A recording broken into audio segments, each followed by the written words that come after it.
What's up this afternoon, everyone? Welcome. Fine Tuesday to you all. Good to see ya. What is up, WTFA?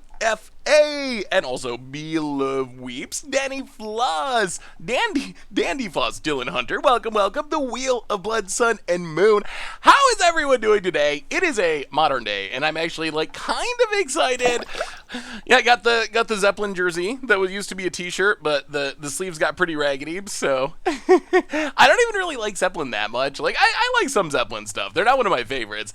Dandy Floss, welcome to the Fishbowl. First time sub. Thank you for your subscription. Big super for you. Thank you. Hey, what's up, Dragon? So today, we're moderning. And we got a couple of interesting decks. We're starting with Koth Red. This deck, I have a few unwritten rules when it comes to playing decks, and there's a few cards in specific that if I see them pop up in a deck that someone went 5-0 with, I just gotta play. Koth is on that list. Koth is one of those cards where if someone actually has success with a Koth deck, and especially now when it's been years since anyone has done anything with Koth, I just have to try the deck because I absolutely love Koth. Koth is just such a cool, unique, aggressive planeswalker. So we're gonna try some big red, some Koth Red, Scredless Scred Red with a bunch of new cards in it, and then, as a backup, if we get to it, we have this spicy pile from today's list of 5-0s. This is Song of Creation Storm. You probably remember us playing Song of Creation a while ago. Well, it actually might be kind of competitive now. Song of Creation, draw the deck, Underworld Breach. The hilarious thing is this deck is playing Dragon's Rage Channeler as its only creature. Only creature just to surveil and fill the graveyard. It's not even supposed to attack. Yeah, you have to attack sometimes. But this is just a 1-mana 1/1 that's whenever you cast a spell Surveil, that fills the graveyard for the Underworld Breach, which is kind of hilarious to see Dragon's Rage Channeler being played in a very much non-creature, non-attacking, non-Delvery style deck. So, also, in other even better news, I'm a big Ween fan. I don't know how I just learned this today. I'm actually kind of disappointed in myself that I didn't know this sooner. 20 years ago, in 2002, Ween was hired by Pizza Hut to write a jingle for a commercial. They wrote a whole bunch of jingles. Pizza Hut rejected them all and fired them. But you could find some of them on YouTube. Where'd the Cheese Go is the classic. So anyway, everyone, that's either here or there. I'm doing well, Toxic. How are you? HS Maskman. It is a different kind of hammer time. Koth of the hammer time. Welcome to the Fishbowl. Thank you so much for your subscription. Big super for you. Thank you. Do you think a legendary dual land cycle that reads you may only have one in your library would be too strong for standard? No. I think it'd be fine. I don't think. It's very, very hard for lands to actually be too strong for a format. The only time I can think of where lands made a format too strong were when we had fetch lands and fetchable duels in standard. I think that was a time that it kind of ruined standard, or hurt standard at least, but I think you could put original dual lands in standard with no restriction and the format would be perfectly fine. Of course the reserve list means that's not going to happen, but the format would be perfectly fun and fine and playable. Individual, yeah, okay, I should clarify, dual land cycles. Yes, individual, if you put Tolarian Academy or Gaia's Cradle or Field of the Dead, those type of one-off lands, those can be very broken. But as far as just dual lands, you could do the best dual land cycle of all time and the format would be fine. Stone Raid Production for the 4th month. Welcome to the Fishbowl. Thank you so much for your subscription. Big super for you. Thank you. All I know about Ween is they wrote a song for SpongeBob SquarePants to help him tie his shoes. Actually, if you read about the history of Ween and you read about the history of SpongeBob, and I don't know SpongeBob that much, but Ween is actually a huge influence on SpongeBob. If you watch SpongeBob, the creator of SpongeBob is a huge Ween fan and was heavily influenced by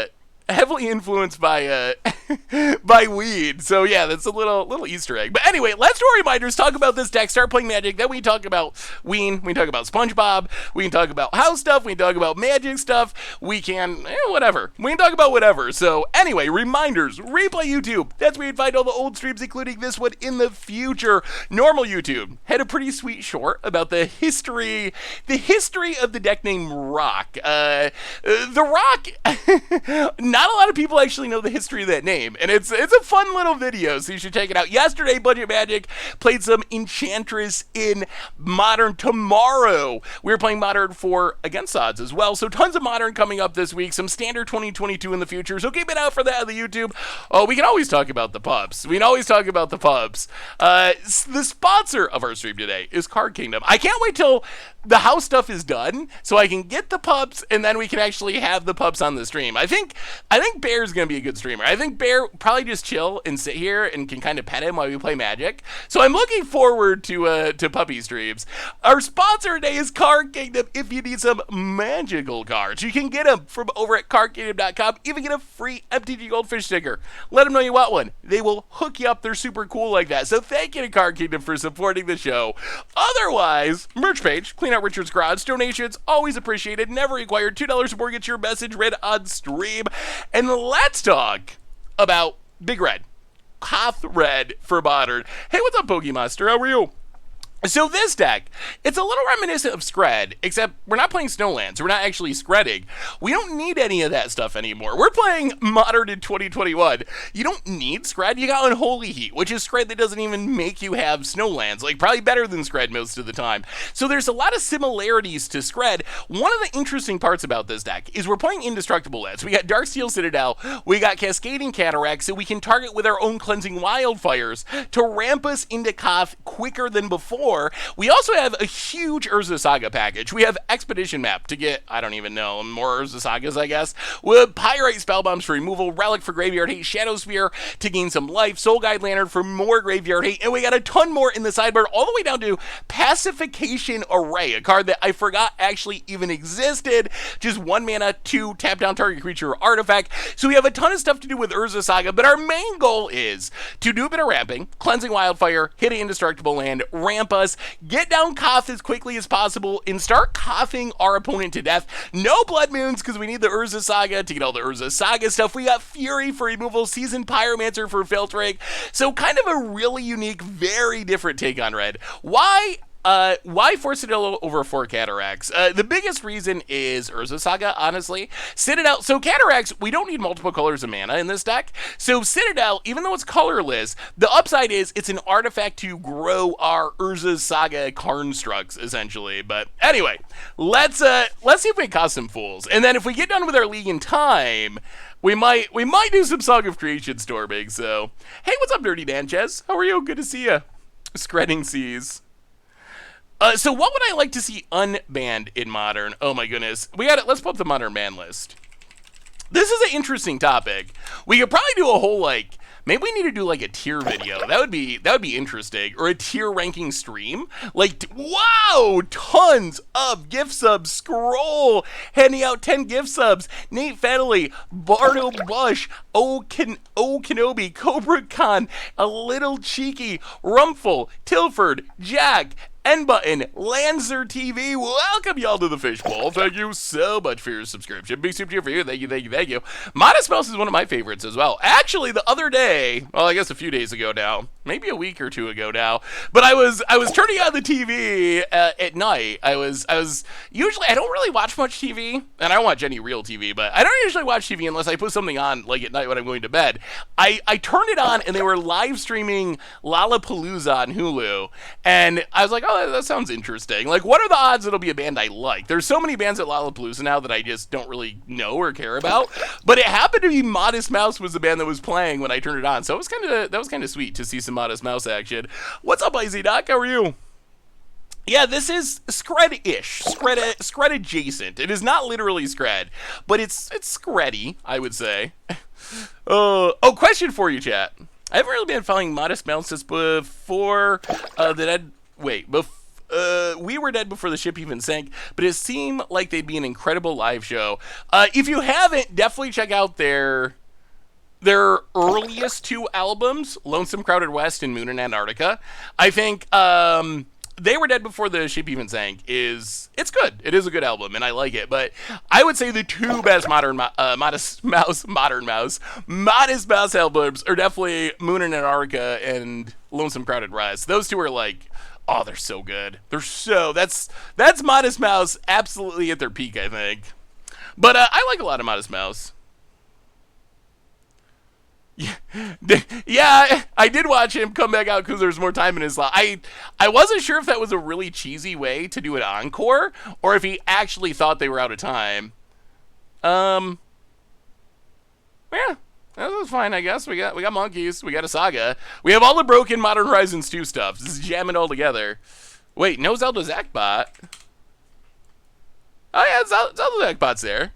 It appears to be working. Hey Seth, what is the brand name of your headset? I need a good one for recording Minecraft videos. By the way, how much to get you to a Minecraft stream? I have never even played Minecraft once, so that would be an experience.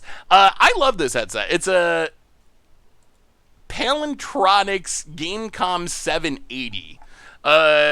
It's the headset I've always used for a long, long time now, and they're hard to find. I think there's newer ones, but I really like this one, so I tend to dig around and find used ones because I just really like it.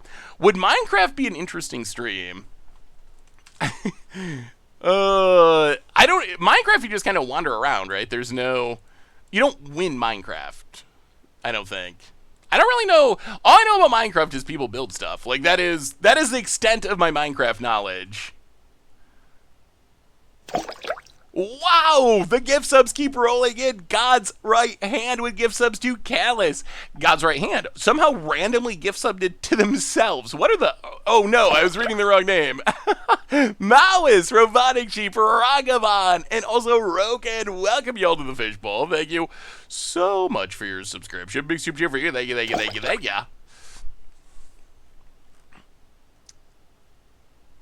Just dance stream. I got some dance moves. I might not be able to dab, but I got the dance moves. I can dance a bit. Tag with Ragavan. Please don't kill it. Whoa. Is this happening? Is this actually really happening? Whoa, it's actually happening. All right, well, Inquisition, I guess. Alright, Ragavan busted. Oh my golly! Oh, our opponent wanted to get hit. Oh, that's a lot of Death Shadows. That is a lot of Death Shadows. Oh boy. Oh boy, oh boy. Death Shadow Tron. Fig Shadow! Welcome to the Fishbowl. Thank you so much for your subscription. Big super cheer for you. Thank you, thank you, thank you. I don't know. I have no idea what to do with this. What do we possibly do with this hand? Have I ever played VR? What's VR? What do you expect to see during next week's big MTG announcement? I actually think the rumors are true. I think that I would not be the least bit surprised if the rumors we have been talking about are actually just like word for word what's announced. Alright. Boom. Snapcaster down. Mountain.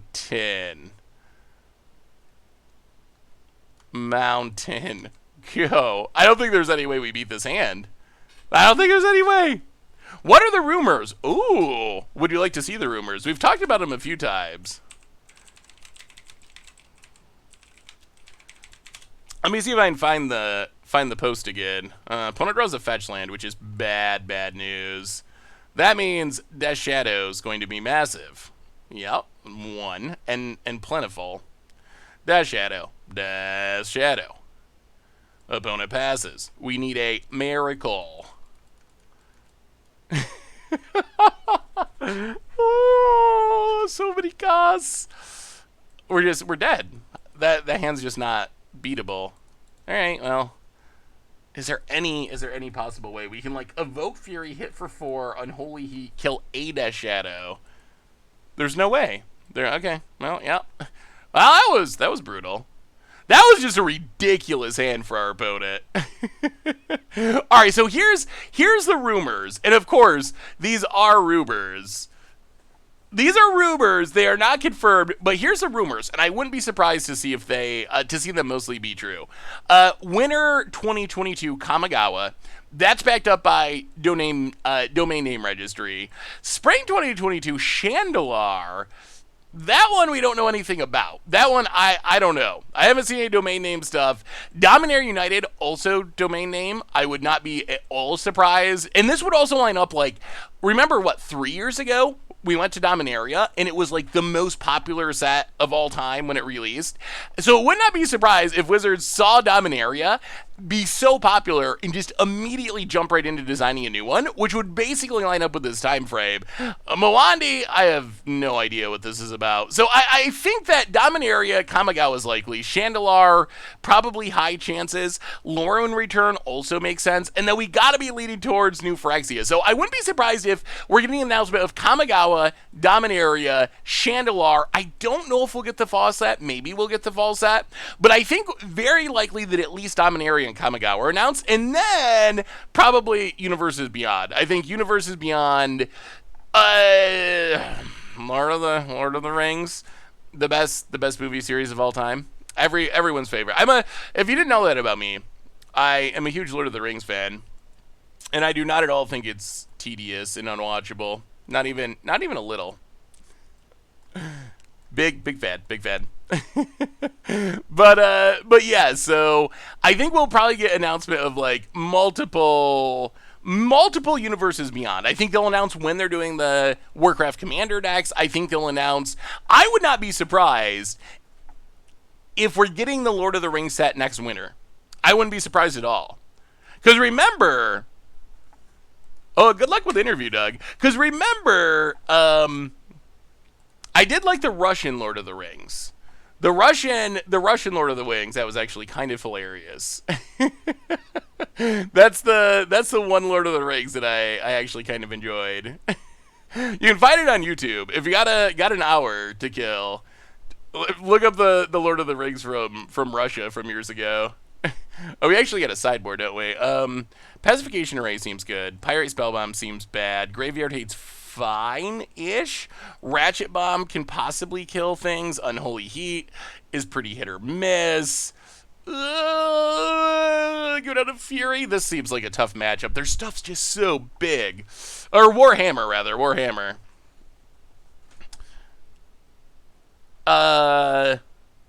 Jedi? Favorite Jedi?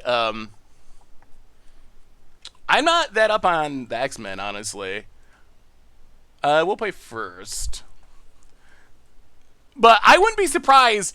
I've been racking my mind trying to figure out why did they move up the Innistrad set? Outside of, like, perhaps it gets more money in the bottom line this year, but why did they move up the second Innistrad set? There's no way that they moved up Innistrad and that they are not releasing a product this winter.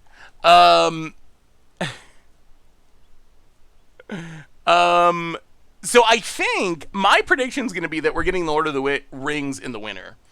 Maybe it's another remastered set or something, but there's got to be something releasing in like February. There's no way we just have a gap from November to the middle of April, whenever the spring set comes out. So that would be my guess. Pioneer Masters, I wonder if they print it in paper. February has to be Kamigawa, but Wizards said there's only going to be the 4 sets in Standard still. Unless they're just lying about that, which I don't know. Would they just straight up lie about that? But I kind of doubt it. Wizards they'll be tricky about things, especially Marrow. He'll be kind of sly and not be fully truthful, but I do not remember cases of Mark Rosewater just like straight up lying to our faces. So I think when they say there's still only going to be 4 sets in Standard, that's probably true, which would mean we can only have 2 Standard sets next year until the fall set. I mean, they obviously could, but there's not much of a track record of them, especially about that kind of stuff, just like straight up lying. Maybe they'll say the 2 Innistrad sets are combined. Yeah, I guess that could be a possibility. Well, it is time. It is time to see if Koth is good enough. Koth. Boom. Can you beat it, Death Shadow? We can even pay the 1 if they have Stubborn Denial.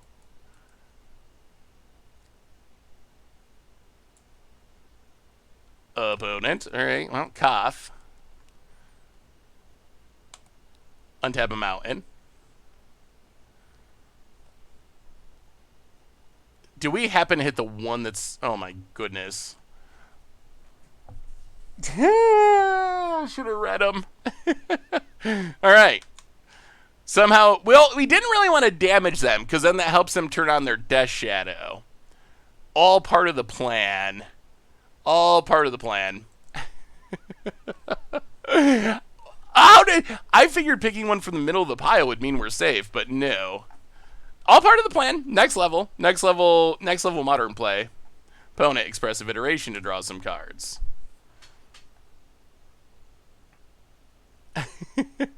Last February was Time Spell Remastered, so perhaps there's got to be something there.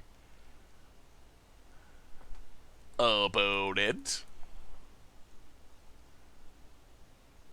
Well, I mean, we know the Innistrad sets are not literally combined. There's two Innistrad sets, one in September, one in November. I think the idea was, could Wizards argue that they were one set? Could they make an argument that, like, oh, actually, Innistrad, you know, they actually go together. They're not two individual sets. How can we keep our Koth alive? We need to hit removal. We need to hit removal. We need to hit it now-ish. So step one, sag the Mind Stone. Draw land. Step two, cleansing Wildfire, the Citadel. Get a mountain. Oh, draw even more lands. All right, well, let's... The old Flutterino.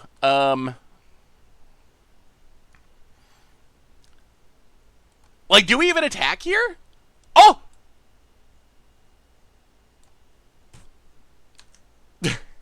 No. The answer's no. Again! Okay, I'm gonna... For the rest of this league, I'm gonna look at the mountain every single time before I activate Koth. I don't think we want to attack there anyway, because then it grows Death Shadow and it definitely kills Koth, but... Opponent folds our face for some reason. Did our opponent think you still redirected to Planeswalkers?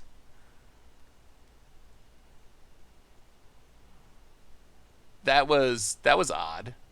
Opponent goes to combat. Attacks the Koth. Come on, deck. Come on, deck. Cleansing Wildfire again.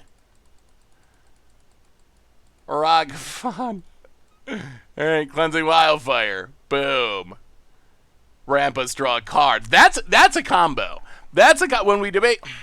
It's not a combo if you draw into a land, though. No longer a combo. Dash Ragavan. So I'm going to pick this mountain. This mountain right here. It's in the middle of the pile. There's no way that can be the Summoning Sick one. Why would the Summoning Sick mountain be the one that's in the middle of the pile? So we'll see.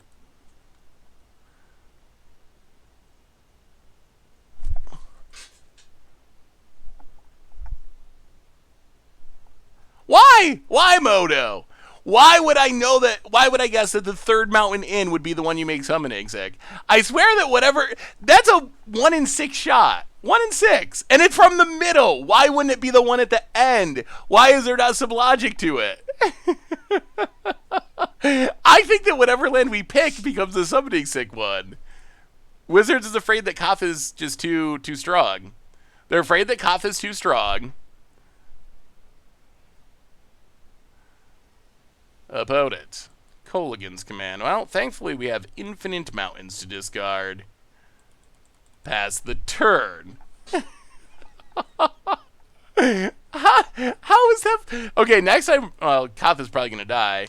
I mean, really, though, it might seem like we'd be doing way better if we were hitting our opponent. But in honesty, I don't think that's true because this Death Shadow would just be murdering us. Like, if we had hit our opponent twice, this is going to be we're just going to be dead. So, not hitting our opponent's actually, like, kind of okay.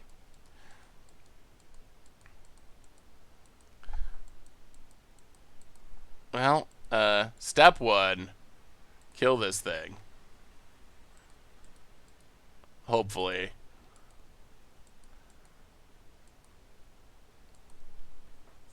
Maybe use Koth before playing the land so there's no summoning sickness. But what's the fun of that? We gotta play the land. Don't play the land. But I want to see if it happens again. Do we even want to hit our opponent? Or are we just facilitating our own demise? Alright, so we're gonna play the land. This time, we're gonna choose the one all the way to the... It's not this one, there's no way. All the way to the side.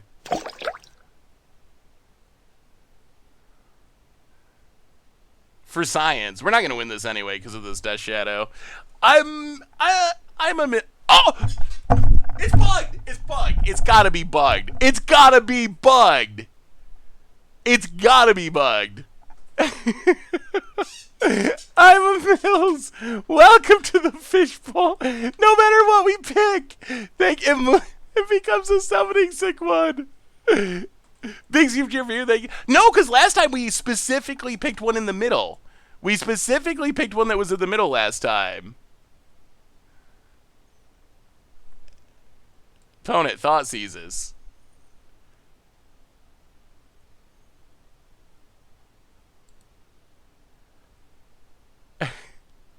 We picked a middle one last time. Aw, opponent ruins are fun. Haha, Ragavan. I mean, I know you can right-click and check. But it is very weird to me that it keeps moving. Alright, sure. It is really weird to me that it keeps moving. We'll check it. We'll check it. I don't think there was any way we were going to win there anyway. But isn't that weird? Why does it keep moving around? Yeah, I know. We can right-click. I just think that the odds are... It's not moving. You don't think it's moving? Really? But didn't we pick a middle one? Didn't we intentionally pick a middle one the turn before? And then we picked one all the way to the outside.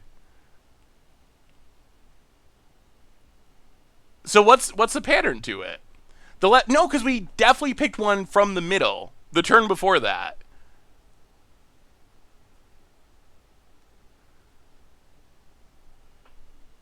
It's the leftmost one that is tapped or untapped.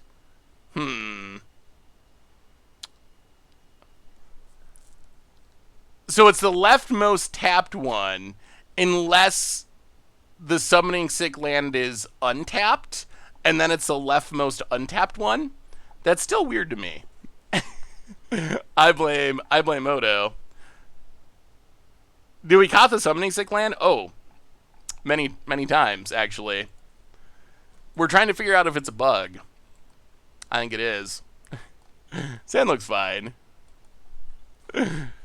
Koth is gonna come storming back after the slow start. Koth is coming back. Ragavan, go.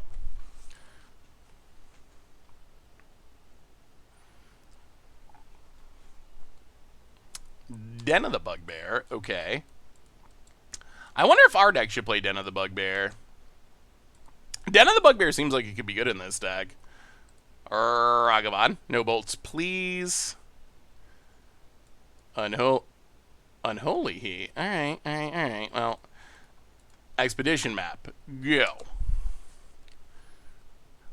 We are playing Urza Sagas. Opponent, Dragon's Rage Channeler. Well, kill it.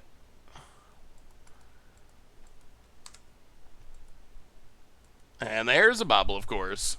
Hey, what's up, Sally? Sal, how are you? Good to see you. At least it wasn't a bolt. Opponent draws with the bobble. Well, kill it. Go. Opponent's not playing Lurus, which is kind of weird. So what are you expecting from the big announcement day next week? Is there anything you really want to see?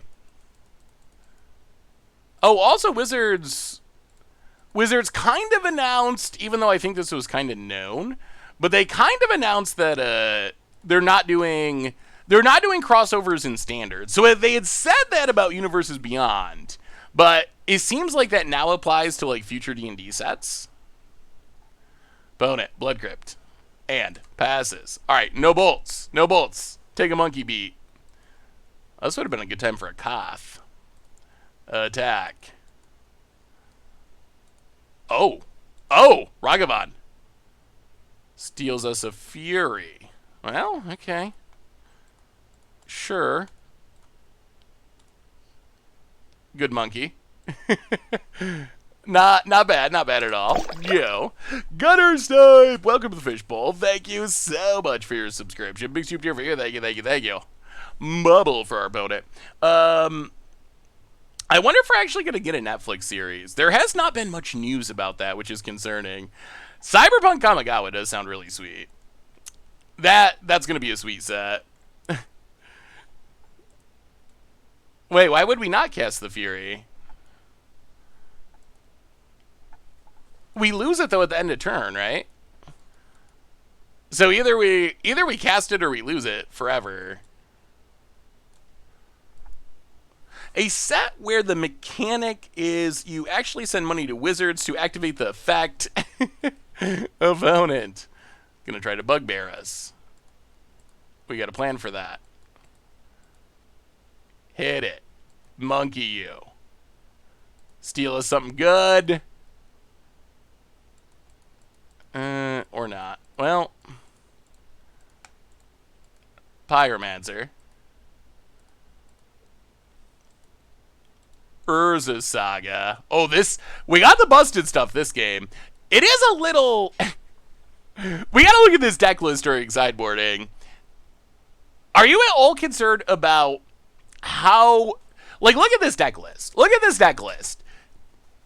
Are you at all concerned about how much Modern is driven by the Modern Horizon sets? If you look at this deck, Ragavan, Modern Horizons 2, Unholy Heat, Modern Horizons 2, Fury, Modern Horizons 2, Seasoned Pyromancer, Modern Horizons 1, Urza Saga, Modern Horizons 2. All of these cards are not from Modern Horizons, but they're only in the deck because we have Urza Saga. So if you look at this deck, it's like almost... I mean, you could argue that it's half Modern Horizons cards. 2 sets. There's like 70 sets in Modern. 70. I think the number was in the article I did over the weekend. 74? Something like that. Sets are legal in Modern. 50% of this deck is from 2 sets, the Horizon sets. I mean, it kind of is Modern Horizons block constructed. Like, I don't know if that's... I mean, I have really been enjoying Modern lately. So I don't even know if I think it's a bad thing, but it is a little jarring, I guess, to all of a sudden just see, like, so much of the format being from these 2 sets. Urza Saga is too good and with no drawback to not run every deck that can run it. Yeah, I mean, this deck is kind of an extreme example. Like, normally you see a couple, like 3 things that you can tutor up. This deck is really all in on the Saga. Like, way more so than most decks even. Kozilek's in the sideboard for Mill. We don't actually ever plan on casting it, but we plan on just bringing it in against Mill and trusting that our opponent can never beat it. Scroll, first time sub. Welcome to the Fishbowl. Thank you so much for your subscription. Big soup here for you. Thank you. All right, we got a sideboard. We actually got a sideboard here. What's our opponent doing? We saw Dragon's Rage Channeler and Rakdos stuff. Our opponent just flooded and didn't really do anything. Yeah, I don't even know what a sideboard. We saw Fury. Their deck might be kind of like our deck. Yeah, let's go something like that. That's fine. Ox Titan! Welcome to the Fishbowl. Thank you so much for your subscription. Big soup here for you. Thank you. Ooh, we got our Koth, but we can never cast it. Well, let's see if this Urza Saga card is good. How good is this new Urza Saga card? I'll write it again, but please give us a non-budget version of 8 Squee. Ooh, that could be a fun deck to try non-budget. Oh, that's okay. That's what they're doing. Okay, so life is worse. Yeah, that's bad news. And pass the turn. Hey Seth, what do you know? Cards made specifically for Modern are super strong in Modern. Yeah, who'da guessed? And cards made specifically for Commander are strong in Commander. It's almost like when they predetermine the format for a set, it's too strong and maybe not the best idea. Just so it's clear, I'm not complaining about Modern Horizons because I really enjoy. I really enjoy playing with the Modern Horizon stuff. So it's not a this is not a complaint about the set because I actually really like it. Opponent cycles a Street Wraith. Opponent. I feel like they're trying to get us to miss an attack here by doing this all right now. Wow, opponent just discards their hand for some reason. Okay, well, you successfully answered Ragavan. Opponent discarded their entire hand. They discarded so many cards to kill a monkey. I have a new jank combo synergy. Uba Mask, Burning Inquiry. Ooh, wait, what does Uba Mask do? I'm trying to remember. If a player would draw a card, that player exiles a card face up instead. Each player may play cards they have exiled with Uba Mask. Wait, would that actually... How would the combo work? Wouldn't the opponent just be able to play their stuff from exile anyway? Opponent hits us. Passes. Draws a card. Cleansing Wildfire. Well, play the land.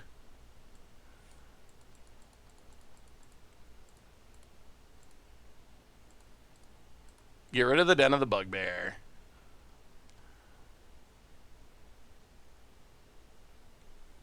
Draw something to... so many. So many lands, so many lands, so many lands. Pass the turn. Will you still enjoy Modern in 5 years when only cards from Modern Horizons are playable? Oh, I mean, I hope that we don't get to that point. I don't know. It's very strange because this set does not seem to have broken Modern in the way that the original Modern Horizons did. Like, Haggai just straight up broke the format. This set doesn't seem to be doing that. On the other hand, this set has just added a ton of really powerful stuff to the format, which a lot of it is seeing play. What do you think Wizards can do to keep making cool Modern Horizons cards without making the cost of play nearly as high? I think there's a couple of really easy answers to that. One, stop putting everything at Mythic. Stop putting all of the 4 of constructed cards at Mythic, which wasn't what Mythics were supposed to be about anyway. So that's, I think, maybe the biggest thing they can do. The other thing that they could do, which I don't think they're going to do, would be to lower the price of the boxes. Even though the value is there, and like EV-wise, the sets are really good, having a box be $200 rather than $100 does give the cards a lot more room to be more expensive. So, I mean, Dragon's Rage Channeler is a great example. That's a really powerful card with a lot of text on it. That's an uncommon. Yeah, Urza Saga being rare is definitely good. But a lot of the other, if you just look at if you look at the Horizon sets, like, if you pull them up,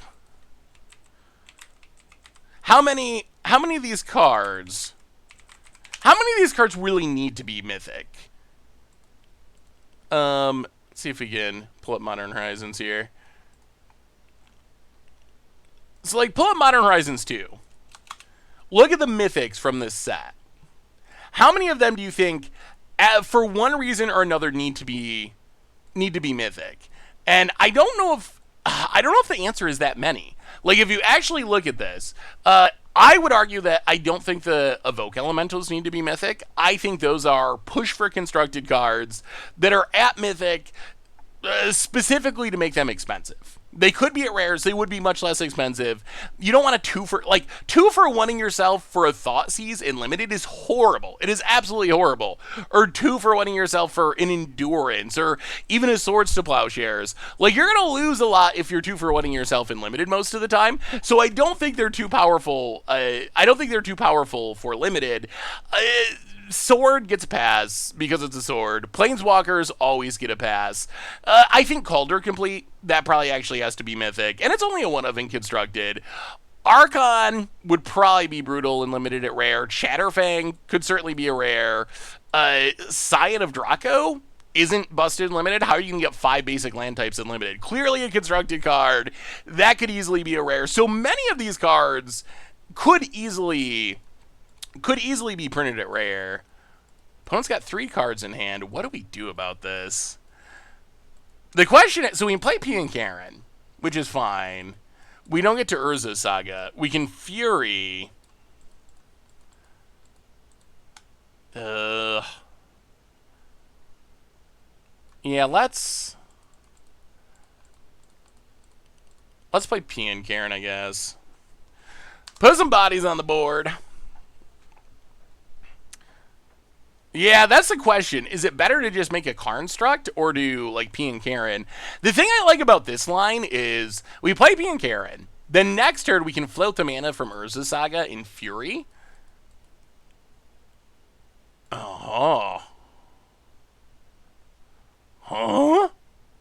That's a real thing? Interesting. Our opponent's deck is weird. Alright. So opponent. Huh. Opponent's playing Reanimator. What is going on here? So, we'll get a Soul Guide Lantern.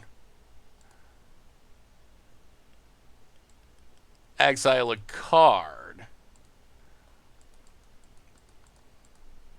Play a Saga.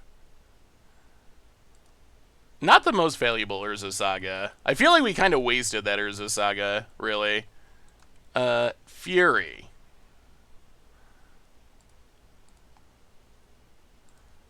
Kill stuff.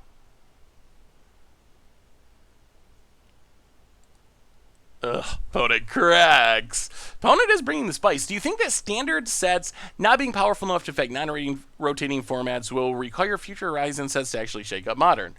I mean, standard sets have been pretty strong recently. I feel like we will still see standard stuff or premier set stuff shaking up Modern. Like, we've had Oko, we've had Uro, we've had Kroxa. All right, opponent. Last card is removal. Goes to combat, hits us for 4. We are running out of time here to not just be dead. Opponent hits us to 6. The reanimating of Fury was huge for our opponent. All right, Abrade is good. Abrade is super helpful. Well, Urza Saga triggers. Mountain. And pass the turn. Ooh, 4 is not a lot of life, though. Opponent. Wow. All right. Sacking a cookbook to get back Asmore. All right. So we are going to Abrade Fury. Exile the graveyard. Hope that's enough. Yeah, we could actually use a... Oh, opponent just has all the cookbooks. All right, cookbook 3. Opponent passing. All right, we're in this. We got a shot. We got a shot. Over the last year or so, standard power level has come back down to reasonable levels. I mean, we'll see if that's the exception or the rule. I don't think we know yet if that's going to be the long term of standard or not. I'll get expedition map.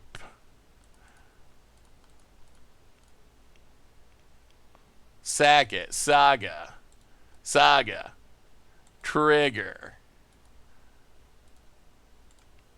Shadowsphere, Hitcha. Okay, well, go Karnstrucks. Opponent. Taking 3, hopefully? Alright. New costume stream when? It's been a minute. What have we done costume streams for? We've done... Oh, no. Are they really just going to reanimate again? Is that what this draw is like for our opponent? Another reanimation spell? Maybe they got... Okay. We're dodging. We're dodging for now. Opponent passes. We untap. Saga triggers. Oh, the monkey. All right, take up the Saga. Equip. To a construct. Go to combat. Attack you. Maybe. Overcoming. Opponent. Make a construct. Pump the dorks. I'm going to bet Frostbite sees more play. Yeah, Frostbite's going to see play in Standard, I think. We've done Halloween. We've done a Halloween costume stream, right? And then Christmas. We've done Christmas holiday streams multiple times. Opponent. Fury. Not that good here. I think we got him. Wow, opponent's got a spicy deck. I kind of like our opponent's deck. I still got to do the Hans cosplay. I was planning to do Hans for an actual event once Paper Magic makes its return. So that was my primary plan. I'll get a relic.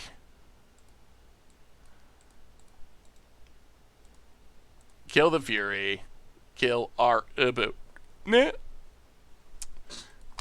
I kind of like our opponent's deck. I don't know if it's good because they lost to us, but it is a spicy brew. Hanzoine. I just realized, but Urza Saga, it feels like Field of the Dead. Yeah, I know there's key differences, but it's a overpowered land that can take over the game by itself. Yeah, I can see that. I mean, I guess the upside is that Saga is not standard legal. The power level of Field of the Dead for Standard is kind of absurd. Ooh, here was one of the questions I wanted to ask everyone. So, you might have seen the rock short that went up today about the deck name origin, which I really like deck name origins. I think it's pretty interesting, especially the weird old deck names. Back when we could just name decks after anything and get away with it, and the name would actually be accepted. But what other deck names would be good for that? Any ideas? If WotC contacted you to cosplay Hans for Secret Lair cosplay, would you do it?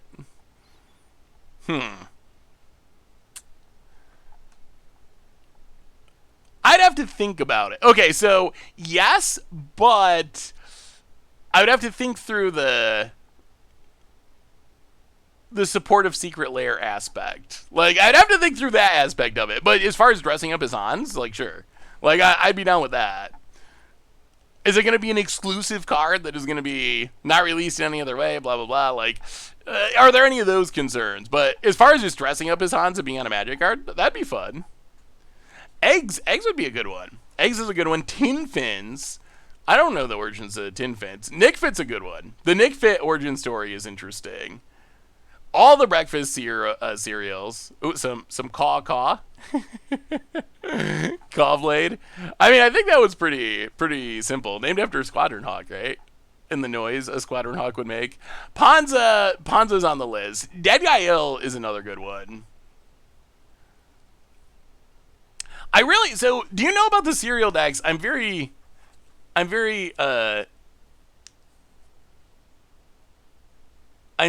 interested. Do the cereal decks actually have interesting origin stories? Or the origin stories of, like, Fruity Pebbles and Tricks and this and that? Is it like, oh, someone named their deck Cheerios because it had a lot of zeros in it, and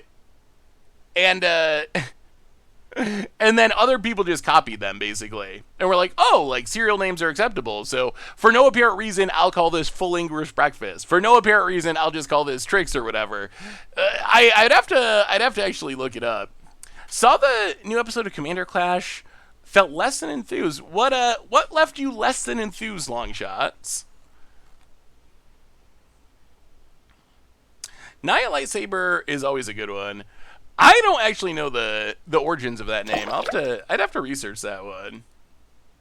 Ranger Man! Yeah! So maybe that would make for an awkward video, though, if the video's like, yeah, like, someone named their deck Cheerios, and then the next person was like, ha, that's funny, it's named after a cereal, so I named it Fruity Pebbles.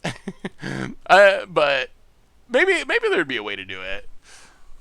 Ranger Man! Welcome to the Fishbowl. Thank you so much for your subscription. Big super for you. Thank you. Huh. So we have... Well, I guess we keep this. We know Urza Saga's busted, and Expedition Map can get more of them. Yeah, seems reasonable. Seems fine. Hopefully we draw a Koth. Ooh, Voltron, that would be interesting. I think that goes back to an anime or something. Alright, Mountain and Expedition Map. Go.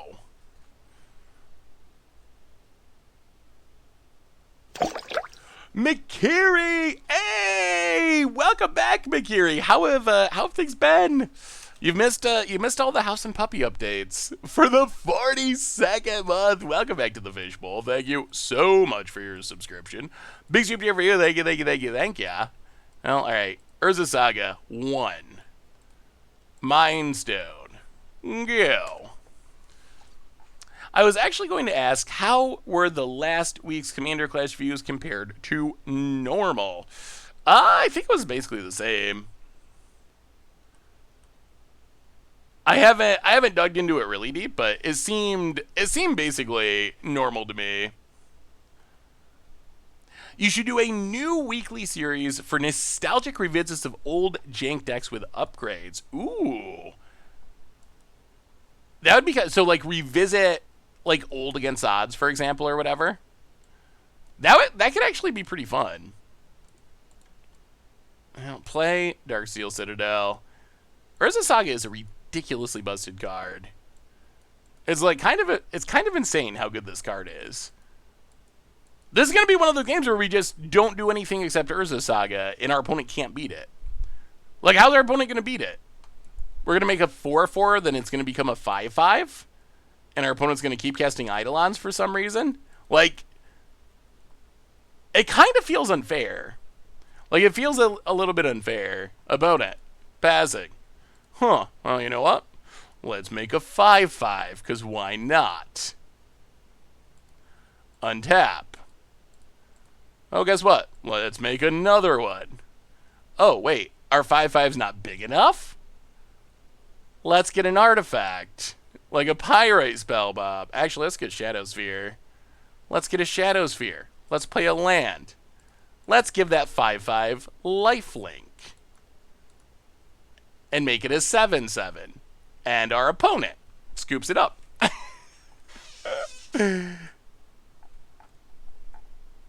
Urza Saga is so busted. It's so busted. That's so ridiculous. Are any AFR cards good enough for 8-rack? Ooh. I haven't actually looked at that specifically. We should check. So it would have to be either mono red or probably mono red. Oh no. Hang on. I'm leaning towards no. There's nothing that jumped out as being good enough. Is there anything that's even in the conversation?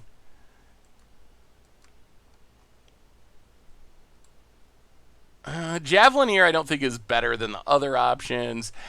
So, if you're playing a Goblin build, I would at least consider trying out Battlecry Goblin. Like, it's kind of a whack that sits on the battlefield, essentially. So you could be 12 whacks with Battlecry Goblin kind of being a new pseudo whack. Like, I know it doesn't work with the ETB, but still, like, one drop into a whack effect, into a whack effect, into this plus pump, like that's a pretty legit start. So if you're playing whoa, huge donation. If you're playing the Goblin build, I would try Battlecry Goblin. I don't know if it's enough, but I would try it. If it's good enough, but I would try it. Huge donation from McCary. $100 donation. Good to be back now that Modern has been thoroughly shaken up and we are seeing a lot of deck diversity. What are your picks for the highest tier decks in the format? It feels like most are competitive. Any deck that you want to see improved in Modern Horizons 3. Ooh. Yeah, we're starting to get a sense of the meta, and thank you again for the ridiculously huge, amazing donation. So I feel like the top tier of the meta is Hammer Time, some version of Dragon Rage Channeler, Ragavan, Is It type stuff, and then maybe a Cascade deck like the Crashing Footfall decks.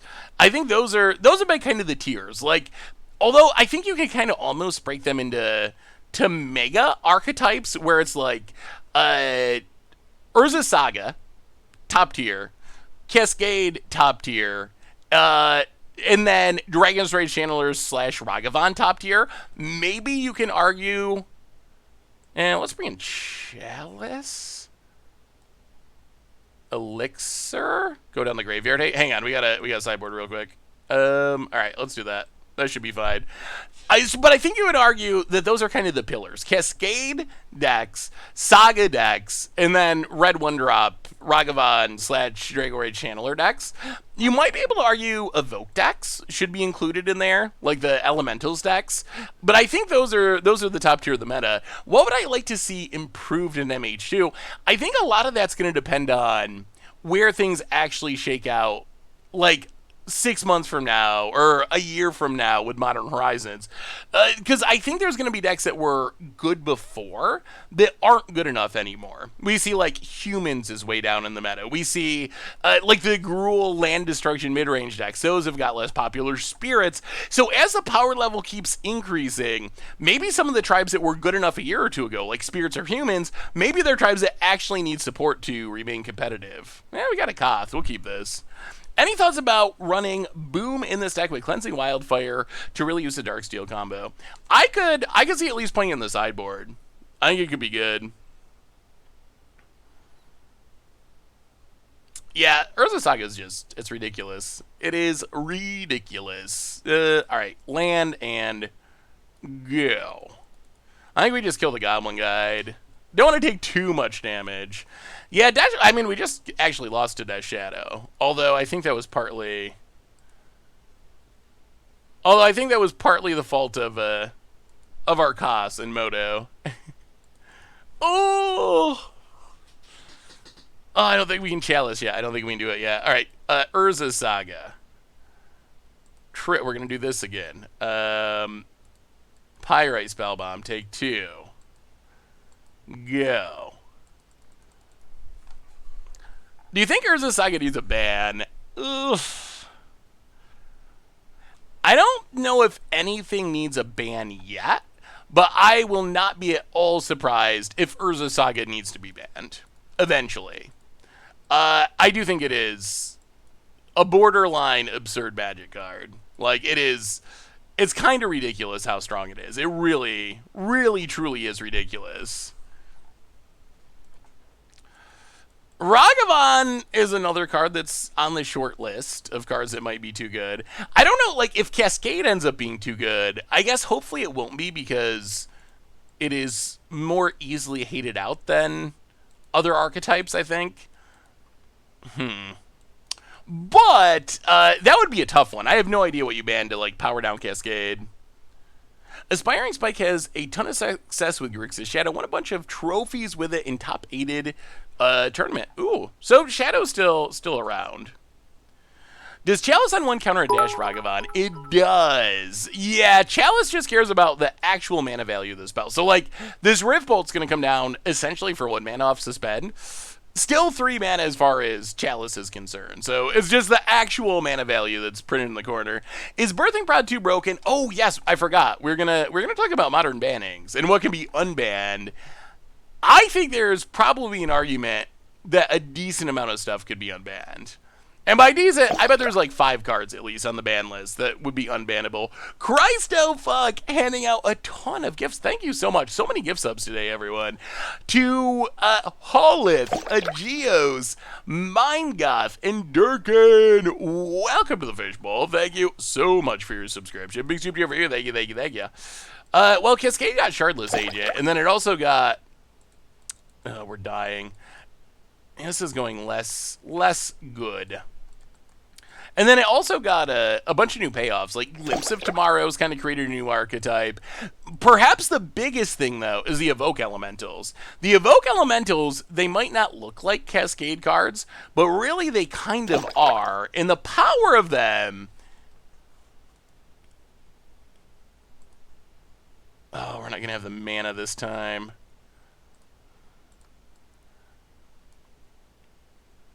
Ugh. Okay.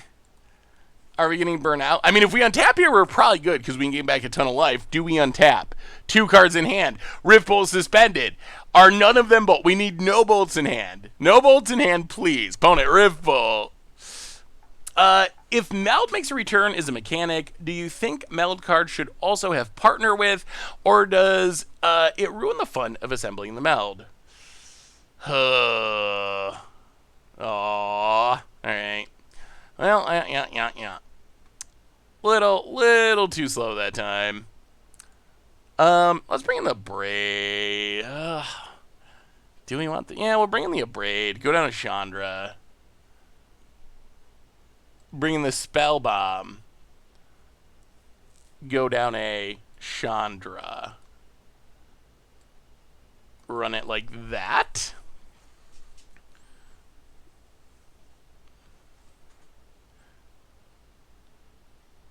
The deck almost looks good. It's a little janky, but it doesn't look too bad. So, all right, here's the modern ban list. What could be taken off this ban list? What could come off? I think, just starting over here, I would entertain unbanning artifact lands. I mean, I don't know. I think these ones are destructible, so there is risk. If Affinity goes too much on artifact lands, they get wrecked by Karn and Stony Silence. Now that we got so many more artifact lands, does it even matter? Thank you for the cheer, Wizza. Astrolab, no, definitely not. We already just saw that. Birthing Pod, I'm going to give it at least a thumbs up to try it. I actually think Blazing Shoal's fine. I think with Scale Up and the other cards that Infect has now, I don't think Infect is going to take in Play Progenitus so they can exile it to Blazing Shoal. Like, you don't need to do that anymore. There's so many busted pump spells, or strong pump spells, that you don't need to do this janky Play Progenitus, try to pitch it to Blazing Shoal. Bridge from Below, no. Chromox, if you're going to ban my Simian Spirit Guides, you're definitely not unbanning Chromox. Cloud Post, Mortron, no. Dark Depths would be pretty brutal, no. Deathrite Shaman, I don't know. If we got Ragavan and we got Dragon's Rage Channeler and we're getting all these crazy 1-drops, like, is Deathrite Shaman over the line anymore? Is it still too good? I guess it's also a Mana Dork, which those other ones aren't directly, but that would be, I'm going to lean towards no, but I could see, like, the tiniest bit of argument for the power level 1-drops being so high that it being fine. Dig Through Time, too broken with fetch lands. Dread Return, we don't want the play pattern that this enable. Like, if we unban Dread Return, we're going to have decks that are like Legacy Oops All Spell style decks, where it's just like mill your entire deck, get an Archimedes, Dread Return Thassa's Oracle, win the game. I don't think that'd be fun. Faithless Looting, no. Or Ayavugan, no. Faithless Looting... On one hand, Faithless Looting is a fair card at its heart. On the other hand, the format's currently being, I don't know if I want to say dominated, but some of the best decks of the format are decks that would easily slot in looting. The Dragon's Rage Channeler style decks. I mean, this deck might play it. So I feel like that would be my concern. You're giving a really, really good card to some of the already best decks in the meta. I don't think that Faithless Looting is just off limits in an absolute sense, though. Gitaxian Probe, that is fully off limits. Field of the Dead, no way. Glimpse of Nature might be fine. Like, elves are bad. Maybe it opens up some cool combos. I don't know. Is having an elf ball combo style deck, is that a bad thing? I think, and the 2-mana version, not very good, so I think it'd be fine. Grave Troll, we already tried that. Green Sun Zenith, sure. I guess the problem is Dryad Arbor. I honestly think, like, maybe unban green. If you had to, I would almost be happier if you unban Green Sun Zenith and ban Dryad Arbor. Like, Dryad Arbor causes so many problems because it looks like a land. Some of the printings look like a land. So we've had issues with Dryad Arbor anyway. I think that's the only reason that Green Sun's considered too powerful. At the same time, like, being able to get I don't know, add consistency to, like, Dryad Primeval Titan style decks. Do we want those decks to have, 8 Titans, 8 Dryads, not have to do it with Summoner's Pack, which at least has a cause to it? Maybe, like, that might be an issue, so, I don't know. Green Sun on the fence, Hogek no. Hypergenesis, sure. I think this is a controversial opinion, but I actually don't think Hypergenesis is better than Glimpse of Tomorrow. Like, I think that Hypergenesis is probably just worse. Glimpse of Tomorrow at least digs through your deck to find your big things. I think if both were legal in the format, you'd probably still play Glimpse of Tomorrow, right? Green Sun would enable a lot of combos. Yeah, I mean, I guess that is a good point. We don't need even more combos in the format. Now, play a Mountain. Play a Mind Stone. Pyrite Spellbomb. Go. Hey, what's up, Winter Milan? Good to see you. Good to see you. Not having more allies in the new Ascendicar. Definitely a pretty big disappointment. Opponent. Passing. Holding a handful of burn spells, presumably. Well, Expedition Map. Crack Expedition Map. Ugh. Let's take Darksteel Citadel for now. Play the Citadel. Pass it. We want to be able to start ramping with these Cleansing Wildfires and get to the Furies, I think. Bone it. Boros Terms.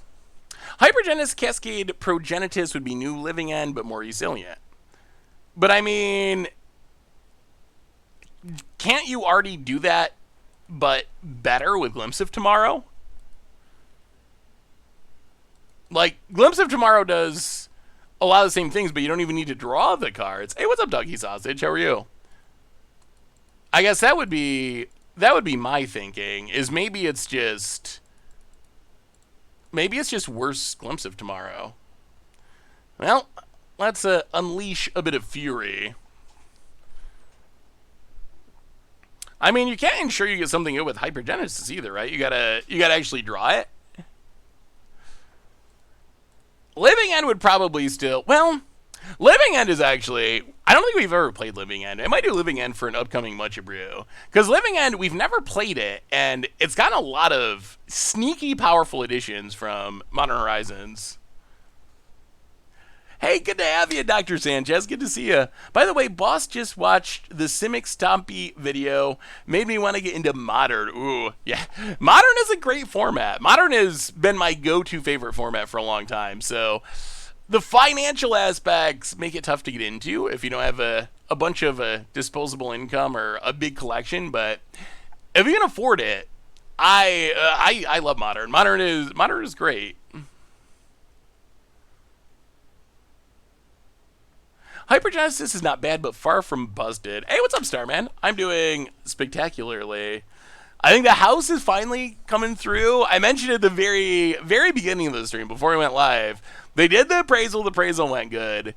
I'm waiting for a well test to come back, apparently, and waiting for them to finish up the title stuff, and then should be able to actually close and get moved in and get the puppy and get the studio set up and do all that super fun stuff. So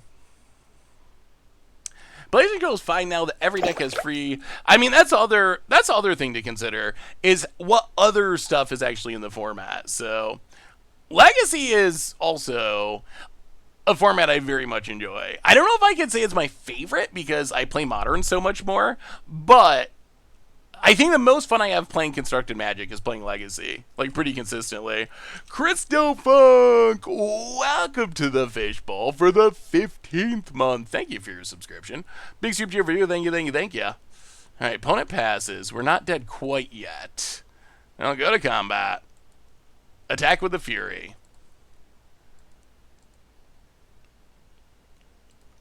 Opponent takes it. Well, Cleansing Wildfire. Yes, please. Thin the deck. Draw more mountains.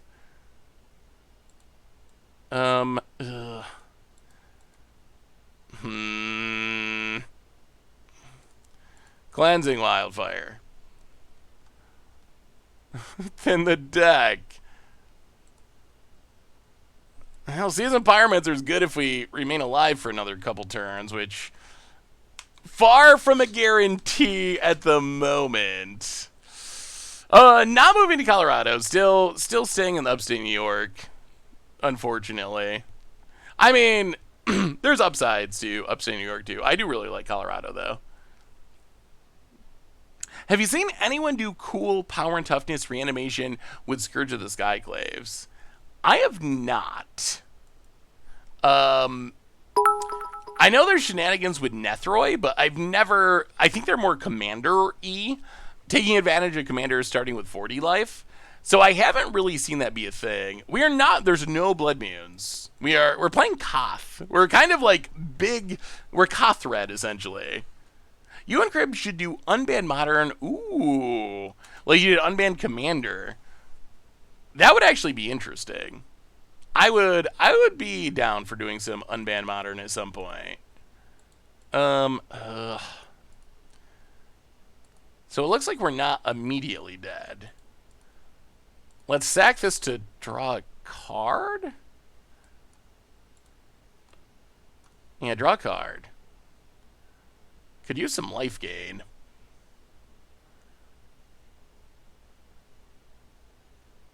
Opponent. Pian Karanalar. Ragavan. Go to combat. Attack you. 8 life is just not much. That is not much. That is not much. Ooh, bring back Go Magic. That'd be a fun one to do again. Any chance Goldfish makes food tokens? I notice you have everything but food. Actually, we were just talking about making some more tokens. What would be at the top of your list for things that we don't have tokens of that you would want tokens of? Because usually we do like bundles of 4 or 5. Seems like everyone loves Goat Magic. The challenge with Goat Magic, it's really fun and people like it.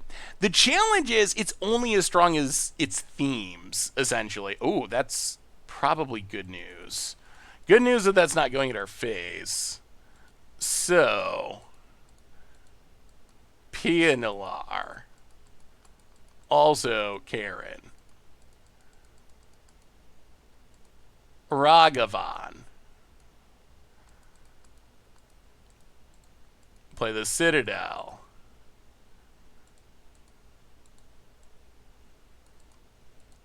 Seasoned Pyromancer.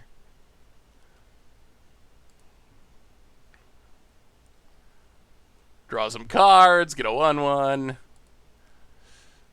Alright. Kill us if you can, opponent. Please don't, though. We are at the range where Triple Bolt just kills us. Oh, this is going to be close. But that's the challenge with Goat Magic is the themes. It's only as strong as the themes. And sometimes there are really good themes. Ugh. Alright, Searing Blood. Sometimes there are really good themes, and that leads to really good episodes. But when there's not as good of a theme, then I feel like it's weaker. So that's kind of the challenge. Yeah, it's kind of me and Richard playing the greatest decks of all time, usually with some sort of theme or justification. Eidolon. I don't think that's going to save our opponent.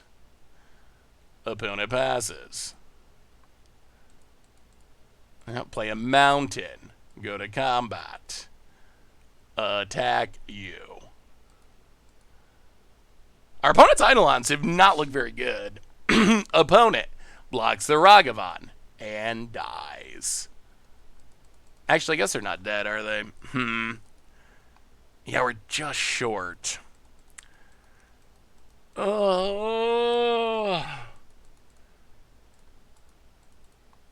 Piancarnalar.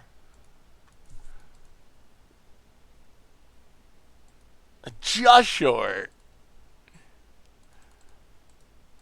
Pyromancer draws some cards. We're gonna get burnt out still, aren't we?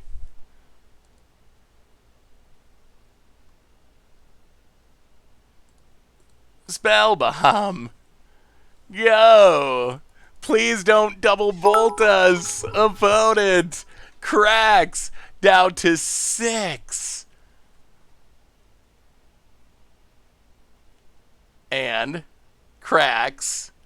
They need 2 bolts. Do they draw 2 bolts? 3 cards in hand. Are there 2 bolts among them?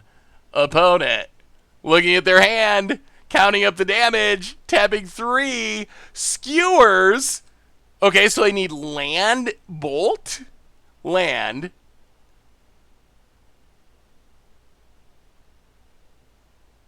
And if they had it, why would they do it in that? Oh my goodness. Oh my goodness. Oh my goodness. We got the GG.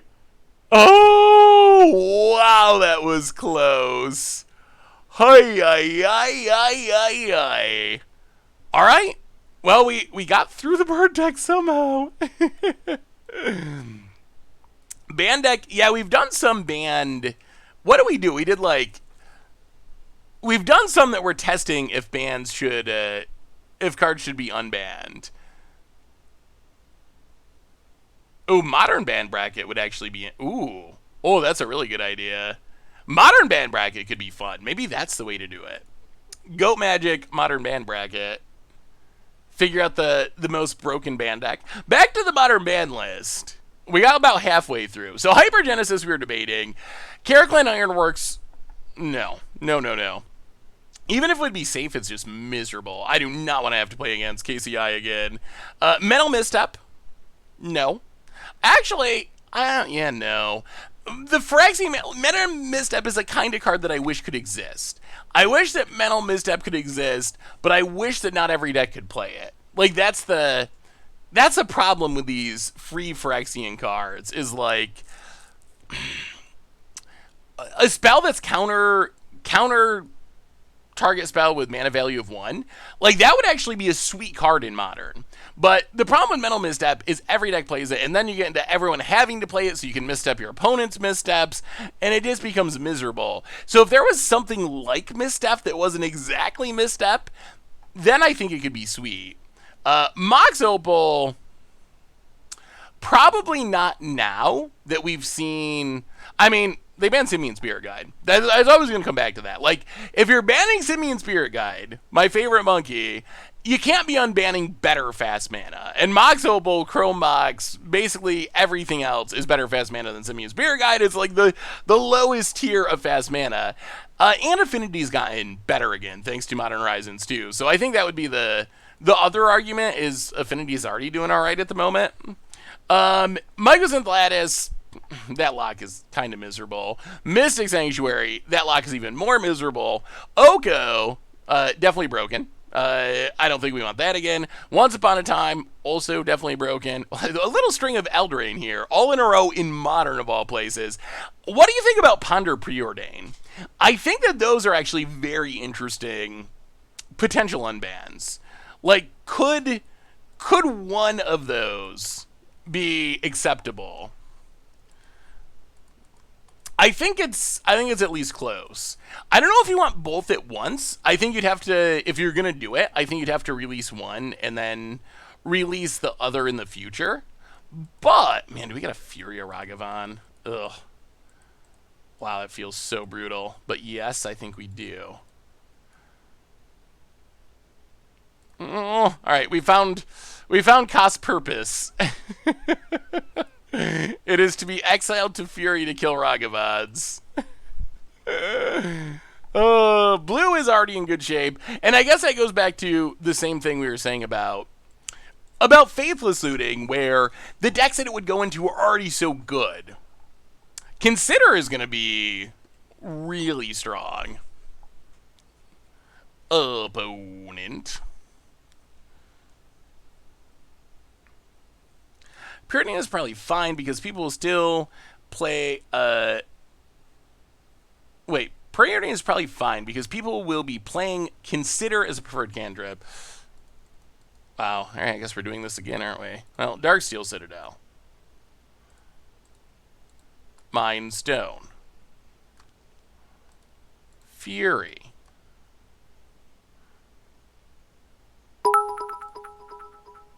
And kill you and you. Well, all right, everyone's out of cards. 2 for 1 in ourselves through this game. Thank you for the cheer, by the way. With Wizards printing cards, oh my goodness, another one. With Wizards printing cards, like the better opt, Consider, I think Preordain and Ponder would be good, but I don't think Wizards wants to power up Storm too much. Probably true. I also don't think they want Storm to be super overpowered. About it. Passing. Ooh, another Koth. Well, Spellbomb.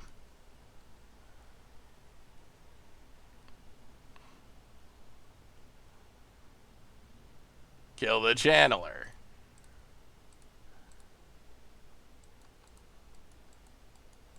Pass the turn. Opponent had 4 broken 1-drops, and we're staying alive. We're staying alive somehow. Opponent Godless Shrine.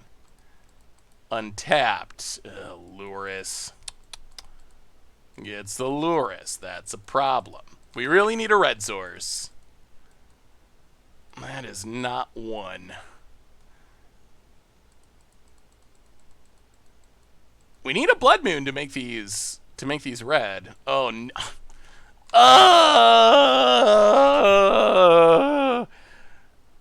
The trifecta of our best 4-drops, and we cannot cast them because we're playing all these Darksteel Citadels. I wonder if it's worth paying one of the tapped ones. They make red mana, or if being tapped is more of a drawback. This is definitely brutal, though. Like, we had the mana to cast them, we just don't have the... We don't have the colors, we don't have the colors. Is Expressive Iteration too good? Another Fury? Oh, it's mocking us. We're being mocked. I wonder if this is a flaw with this deck. Like, this undoes everything. This Lures undoes everything. Whoever asked earlier about, like, oh, maybe standard cards won't be able to impact Modern. I think Companions are a good example of how Wizards, they can find ways to break every format in any set they want. Opponent goes attacking. Yes, this is probably just over now, unfortunately. All of the work we did has been undone. Every single bit of it. We're in a worse position now than before we furied away our hand. About it. Well, we drew a red source. Hooray. Unfortunately, several turns too late. Yeah, well, sure, kill Luris, but too late. Yeah, we needed to hit the red mana a couple turns ago. Yeah, I mean, getting rid of Luris is helpful, but our opponent already rebuilt so much. They got an Aragavan hit. They replayed 2 things from their graveyard. They can kill the Chandra. Like, the stuff that they were able to get out of Luris should be enough that we can't win from here. Now, as we bring to Modern, our companions still consider broken after the Rot, or are they just very strong? I think that Luris is a card that is still oh no. I think Luris is a card that is still very often talked about as a card that either needs to be banned or is going to cause other cards to be banned. Like, if we keep Luris, we're going to end up having to ban Mishra's Bauble and other things like that, which maybe that's fine. But yeah, so companions in general, maybe not. Specific good companions, I think are definitely still considered to be too good. I think it's almost impossible that Lurrus does end up getting banned. Whether that happens in 6 months or 6 years, I don't know, but I think it's like kind of inevitable that it happens. Because I think sooner or later, it just gets better and better. Because it's so flex. Every set that comes out offers. We just saw a great example is Modern Horizons, Dragon's Rage Channeler, Ragavan, all these cheap, powerful spells that cost less than 2 mana. Lurrus gets better every set that comes out, and it's already really, really strong. And I think that people are just gonna get sick of playing against it and having it staring back at you every game. Like this is a game we lost because our opponent had Ragavan and we didn't. If our opponent didn't have Ragavan, I think we win this. I think we probably win this game. Yeah, I think that would make Lurrus much fairer. If it was all the cards in your deck have to be mana value 2 or less, that would be a restriction. We saw that with a lot of the companions. Well, not a lot, but we saw some of the companions just had such, I don't know, free rolly restrictions. The one that bothers me most is Kahira, honestly. We don't see it as much in modern, but in like historic, there's so many control decks that are just running Kahira as a free roll because they don't have any creatures and they're winning with planeswalkers. And it's that I think is one of the this game that Lurrus just got us in. Lurrus got back the Ragavan, stole our P and Karen, and like, what do you do? What do you do? What do you say? Yeah. So I don't know. We'll see. But it's hard for me to imagine that Lurrus will remain in the format forever, as it just keeps getting better and better set by set. Ugh. Yeah? About it passes. Oh, there are times when this would have been amazing.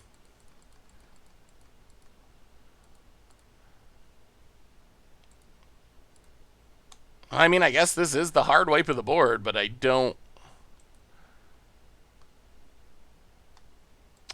Oh, boy. This match has been so close. The story of just barely too close. But yeah, like, the thing with, like, Kahira is Wizards wanted to make sure all the restrictions were verifiable, which I think is somewhat necessary. It's definitely necessary, or it'd be too easy to cheat. So I want to make sure that the things are verifiable, but the end result is you end up with, like, obviously the goal of Kahira is okay, if you're playing cats, elementals, nightmares, dinosaurs, or beasts, or some combination of those, then you get this lord that you have access to every game. But because they couldn't do, as long as your deck has at least 10 of these creature types, because that's really hard to verify. How do you know? If you play a game of Magic, how do you know you see a couple elementals? Does your opponent have 10? Do they have 9? Do they have 11? You have no way of knowing that, and you're not going to count your opponent's deck or whatever every game. Like, that would be absurd in paper. So because it had to be verifiable, you end up with it being like a free roll and creature free decks, and that's just, it feels so against what the card was designed to do, which is power up these certain tribes. Love your Koth commander decks. I've made mine a few weeks ago and love it. It's so much fun. Koth is, oh no.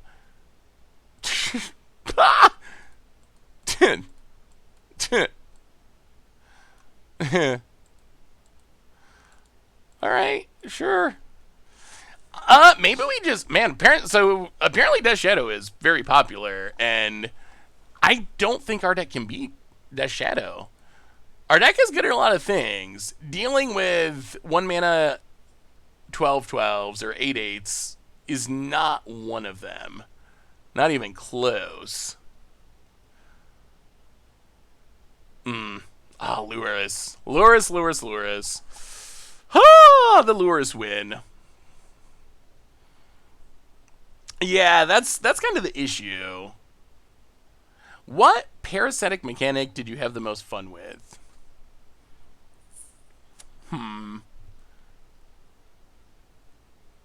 So energy was fun at first. Energy, the problem was it was too good overall. Like, energy, though, it was a fun mechanic at first, but it was just the kind of like Eldraine style. It was just the best deck in Standard for 2 full years, even after getting hit by multiple bannings.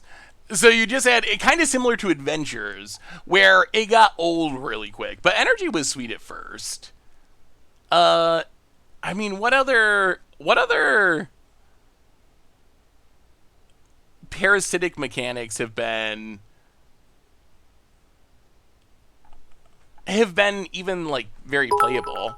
There's stuff like Soul Shift and some of the Kamigawa stuff are spliced onto Arcane. They're fun, but I've never really been able to play them in Constructed, but there's been like fun drafts build around them or whatever. Jeez. Huh. So bring in Ratchet Bomb.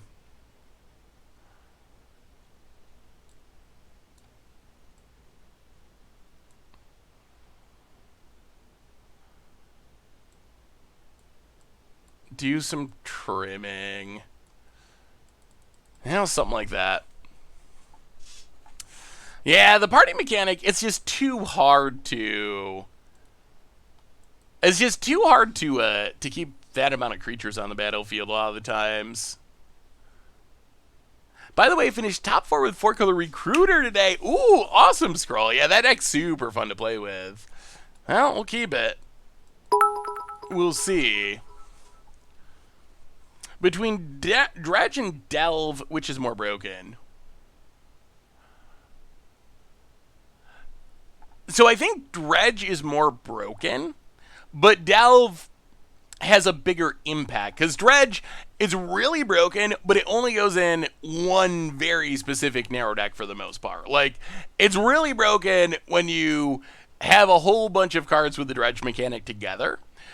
Delve, on the other hand, can have a bigger impact across an entire format because Dig Through Time or Treasure Cruise or whatever, those are cards that can be played in a ton of different decks.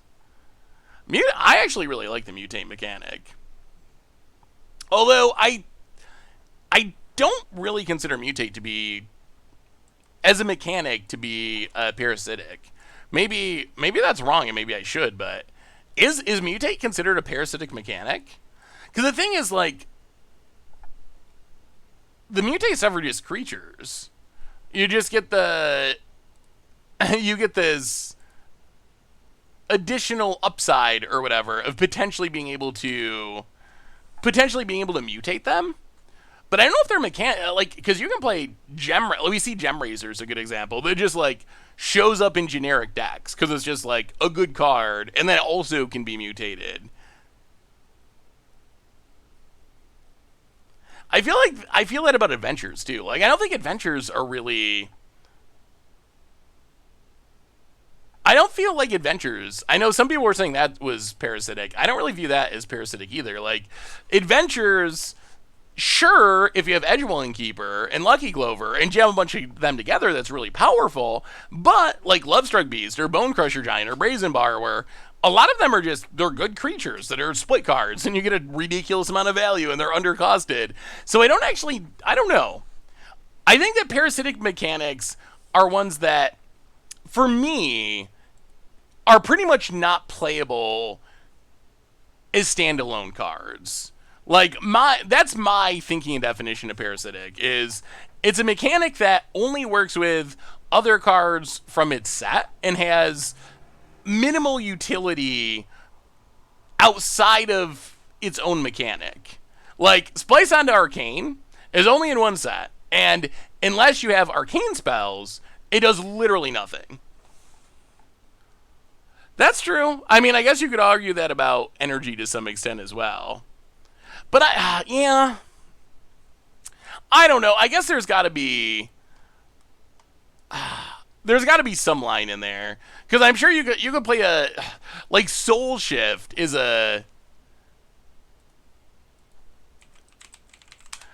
Soul Shift. I think is widely considered to be a very parasitic mechanic, but they're all just creatures that you could play. Like, it's Soul Shift, when it dies, you get to renew a spirit with mana value whatever less. So it's a bunch of, like, very overcosted, underpowered creatures. But when they die, you get another spirit back from the graveyard. So you jam them all together, and you have, like, oh, 1,000-year Kami dies, and I get back my whatever, 5-drop Kami of Lunacy. And when that dies, I get to get back a 5 or less drop spirit. And then you have this weird little snowball. But technically, you could just jam Kami of Lunacy in a mono black deck with no other spirits. It wouldn't be good because it's a pretty underpowered creature, but so there's got to be some cutoff in there, I guess. I don't know exactly where the line is. All right, Urza Saga. Hey, awesome to see ya, Fog Phantom. Good to have you. Welcome. Well, Dash Ragavan. Please don't kill it.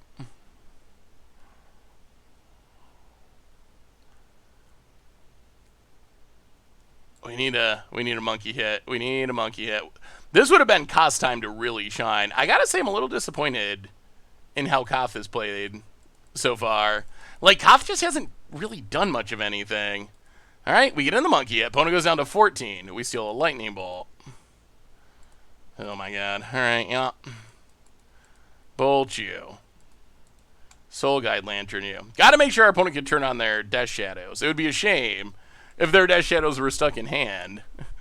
A quick reminder as we were continuing with our magic that our sponsor today is Card Kingdom. And if you need some magical cards, you can get them at cardkingdom.com. I've always wondered what's your Moto avatar. That is Peacekeeper. Peacekeeper, I've always liked. It used to, a long time ago, see a little bit of play in Legacy. It is basically a way to keep creatures from attacking you. It's a 3-mana 1/1 that on your upkeep you got to pay 2 or sack it, and it says creatures cannot attack. So it's basically a prison piece, essentially. Basically a prison piece attached to a reasonable body. Well, not a reasonable body, but attached to a body. But yeah, it's a prison thing. Voidwalker. Opponent passes. We have 2 card types in the graveyard. All right, untap.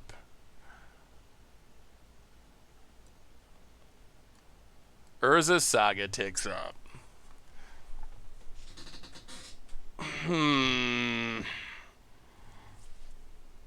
How do we deal with this board? So 1, 2, make a construct.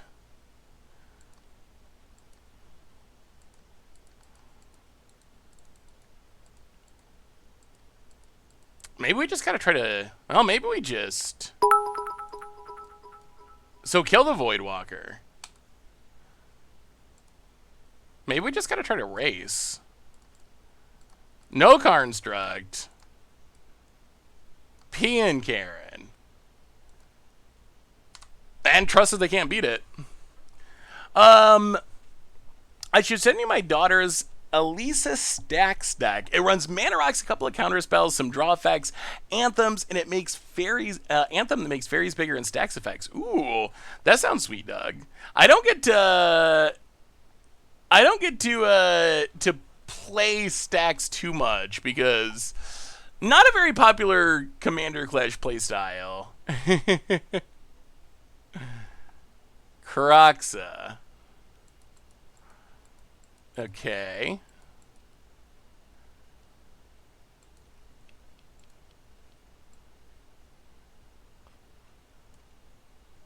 Discard Shatter Skull. speaking of prison, could you see them printing Blood Moon in a standard set again, or would it just be a terrible thing? I would love teaching new standard players. I would love teaching new standard players the joys of Blood Moon. Unfortunately,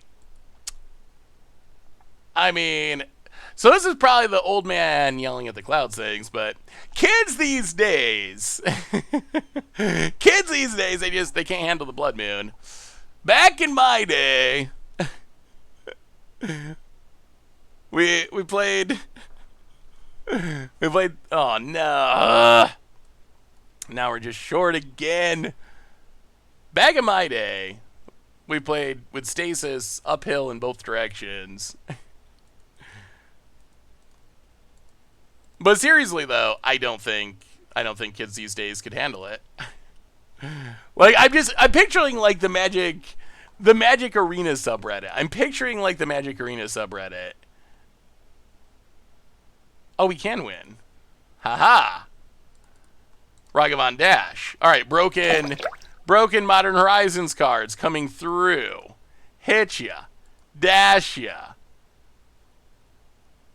Spellbomb ya. Nesmith. Welcome to the Fishbowl. Thank you so much for your subscription. Big soup cheer for you. Thank you. And Death. But really, like, I'm just a bit... Could you imagine if they put Blood Moon into Standard? Like, have you ever been to the Magic Arena subreddit? The Magic Arena subreddit is I think, mostly... Probably, the average player is probably free to play. They're probably relatively new-ish to Magic. They maybe started with Magic Arena. So that's the context they're dealing with. Is they're dealing with, you know, the last couple years, they maybe have never played the game before. It sounds like an awful place to be. No, that's not what I'm saying at all. But the general feeling there is like Rogues is like the worst thing ever across the line. Nexus of Fate. I'm trying to think of other widely hated. There's like posts like, if my opponent plays an island on turn 1, I just concede because anything that has counter spells. It's kind of like if you ever go on Magic Online and look at the commander games that people put up. There's like, you'll see some that are like no counters, no stacks, no, like a big list of things like that. That's basically what the general consensus about Magic is on the Arena subreddit. That's fine. That's like, people like what they like, and I don't like playing against Rogues all the time, and I didn't like Nexus of Fate, so I can definitely empathize with some of that stuff. But all this to say, I cannot imagine what would happen if a truly broken card, like a truly broken prison card, was put in Standard. Like, could you imagine if they actually put Blood Moon, or like Ensnaring Bridge, or Stasis, or Humility, or Peacekeeper, like these truly busted... I think, could you imagine, I don't think they print Ghostly Prison these days. I think Ghostly Prison is probably a card that would be absolutely hated on, because I can't just play my... You know, I can't just play my big green creatures and attack. So I don't think we can print cards like that anymore in Standard. Like, when was the last time we got anything even slightly close to that? When was the last time we got something even on the power level of Ghostly Prison?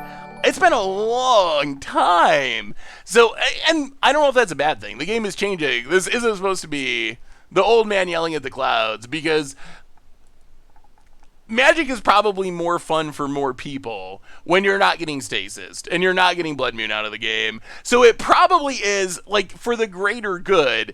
I'm the weirdo who learned to play Magic getting Stasis locked. So I'm the weird one who grew up with that. So I totally get that Magic is better without that. But I do think it'd be a little bit funny just to see the reaction of one of those, like, truly broken lock pieces showing up and being played all the time, because people would flip. They would flip. Dan Wildfire, new donation, $5 donation. Back in my day, we lost on turn 1 to Double Memory Jar with a Megrim on board, and we liked it. Kids these days don't understand what Combo Winner is all about. That is... that is so true. Thank you so much for the donation in the comment, Doug. Oh, winner orb. Yeah, like, oh, how would people handle that? They wouldn't. It would be hilarious though. Like it would be so funny. So yes, I don't expect. I mean, they did ban Book of Exalted Deeds in like 2 weeks, and that's a combo that. Yeah, sure, that's slightly prisony, but it's a 2-card combo, and it loses to instant speed removal. Like, there's a lot of ways to stop that combo from happening. It loses to artifact destruction. It loses to, like, if you want to beat that, you probably can beat it. It is not broken in the way of, like, Stasis or Winter Orb. My friends had a Winter Orb deck that he played against us before we knew sideboarding was a thing. Oh, ouch. Yeah, without having a sideboard to have Artifact Hate or something. I mean, I guess I was kind of like that. I learned to play. There was someone who would always play Stasis. They had a Stasis deck, and I got so tilted and so frustrated. It felt so unfair, but I kept coming back and I kept playing, and eventually I figured out how to beat it with it was a disenchant or a naturalize or something, so I could wait until they cast it with my mana untapped and kill it before it locked me out of the game. And as frustrating as it was to lose to over and over again, it did feel pretty good. It did feel pretty good when I finally ended up beating it. Been a YouTube fan for years, catching the Twitch stream. Love what you do. Hey, Blade Jackal, good to have you. Thank you. What is the most brutal prison piece in Magic's history? Stasis? Is Stasis number 1? Oh, that I might have to I might have to do a top 10 list of that. Stasis, Winter Orb, Humility. I can't believe I'm saying this, Double Hog. Welcome to the Fishbowl, by the way. 2 year resub, big super cheer for you. I can't believe I'm saying this, but I think the Bills, they are going to be good this year. I think this is the Bills' year. Yes, let's abrade the Voidwalker. But yeah, I actually do expect the Bills to be good for the first time in probably my entire life. Well, Darksteel Citadel, go. Ooh, Tabernacle. Tabernacle's a good one. The Abyss. The Abyss is so brutal. Kissy! Welcome to the Fishbowl. Thank you so much for your subscription. Big super cheer for you. And Winter Malant. And he also gifts up to Blade Jackal. Welcome you as well. And thank you, Winter Malant. Definitely appreciate it. Thank you, thank you. Kismet Stasis. I want Trinisphere in Standard. I want the Trinisphere.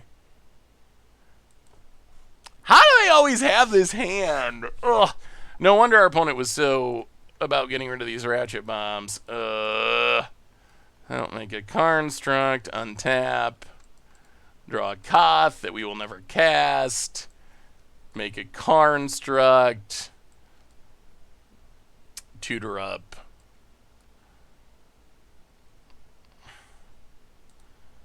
I guess Expedition Map because we got no lands past the turn.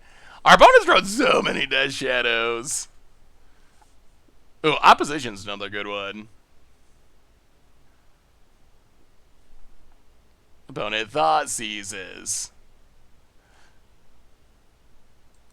This grows their Death Shadows.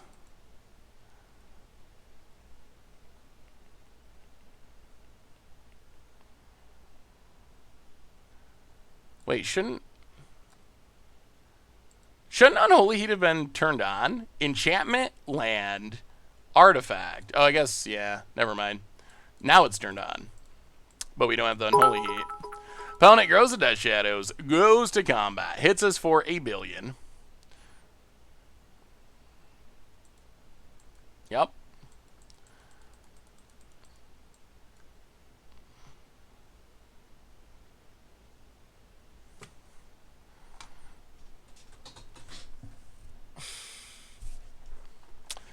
Hi. Wow, mana in this deck has been troubling at some points. In your opinion, is Eldraine Standard better when Combo Winter was in Standard or when Affinity almost killed tournament play? Well, Combo Winter and Affinity both ended relatively quickly with bannings. So I think the problem with Eldraine is it stayed in Standard for 2 years. Like that's the issue, is that Eldraine just never went away.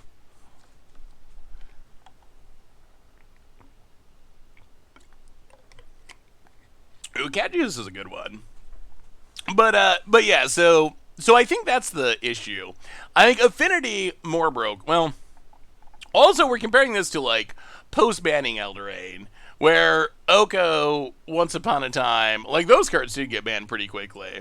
But the adventure mechanic is what kind of dominated for so long, and that just was never banned in a way to make it not the best deck in the format, or one of the best decks in the format.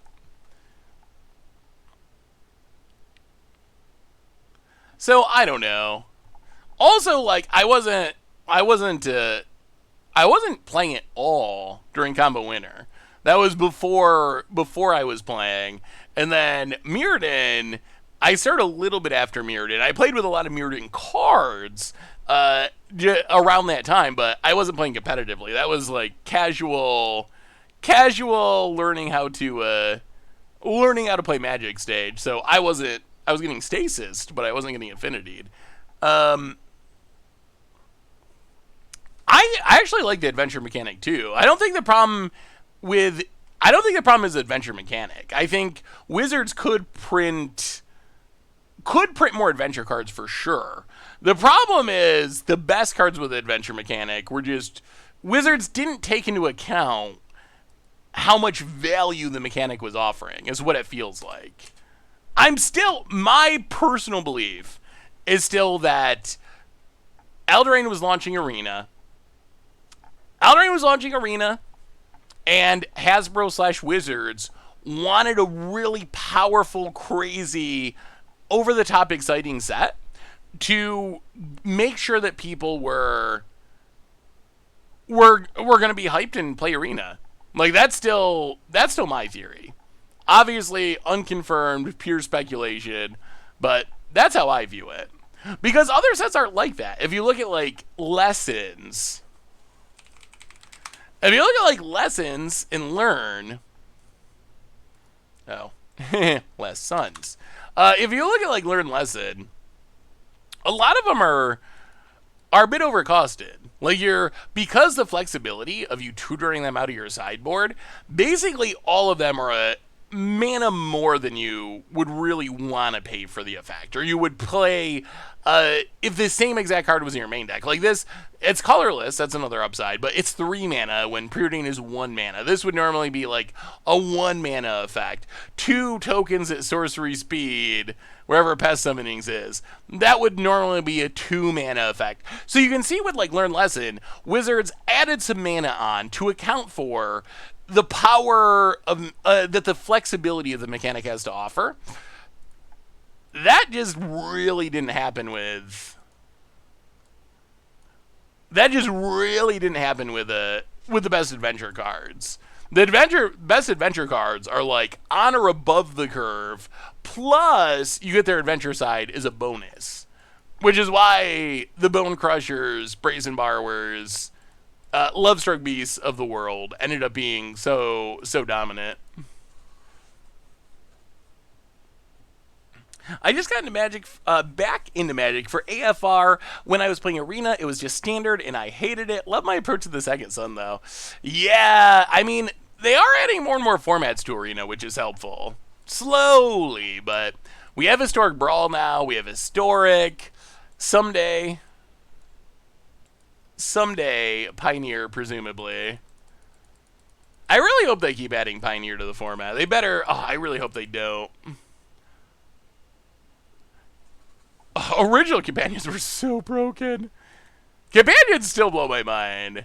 I do not for the life of me understand how Wizards designed and presumably play tested the mechanic in the way it was printed without any tax, and like it's befuddling. It doesn't make any amount of sense to me. I don't know what the justification is. I really don't. All right, here comes the hammers. The original companions, so they eroded them. So our opponent's got Lures here. They eroded them, so you have to pay 3 mana to put them in your hand. Originally, when they were printed, it was just you cast them. So Lurrus was just essentially in your hand, except not really in your hand, but it was just 3 mana cast it whenever you wanted to. No tax, no anything. But then Lurrus just absolutely broke literally every format in Magic back to Vintage. Like, just being able to cast it for 3 mana, it broke every single format without any exceptions. Like, it literally broke them all. Ugh. So I really want to Season Pyromancer, but if we do, we die to Sigarda's Aid Hammer. Oh, they got Shadow Sphere? Huh. Wow. Can we Pyromancer? Is it a trap? So 1 mana Sigarda's Aid. Oh, I guess we're safe. We can do it. They don't actually have the mana to cast it. Let's Season Pyromancer. Discard Pian Karen. Discard Chandra. Draw some medium power cards. Pass the turn. Lurrus didn't break Commander, that's true. Yeah, it was pretty busted, Blade. But then after like a month, they eroded them, so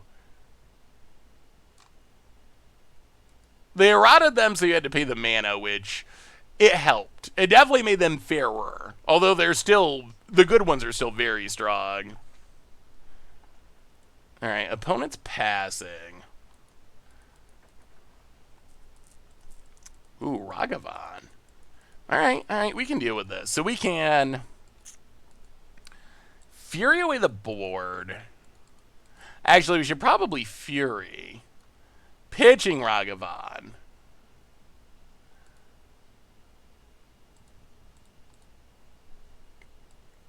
Kill our opponent's stuff. Land. Pian Karen. Hit ya.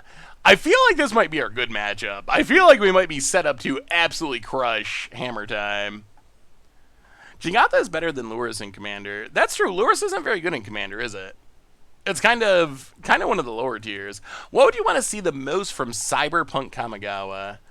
I need Ninjutsu to return. That's the most important thing. As long as Ninjutsu returns, I'll be happy with our return to Kamigawa. Ninjutsu is just such a... I love that mechanic. It's one of my favorite mechanics. Ooh, Koth. Huh. Koth.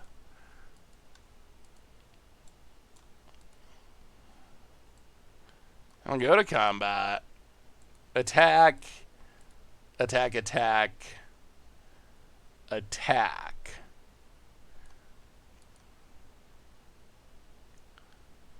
Opponent. Gonna block. Sure. Well. Throwthopter. Kill the Stoneforge. Ship the turn. Ooh, we're playing some mono red Koth. If you could add a new color to Ninjutsu, what color would you add? It doesn't feel very white to me. I don't know if I want to see green get more. Red? It would probably be red.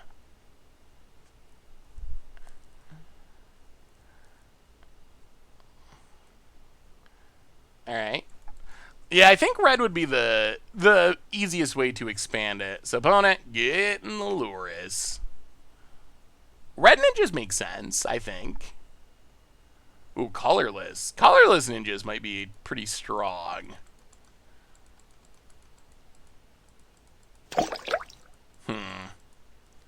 So we're going to Lurrus, recast something. Olympus! Welcome to the Fishbowl. Thank you so much for your subscription. Big super cheer for you. Thank you, thank you, thank you, thank you.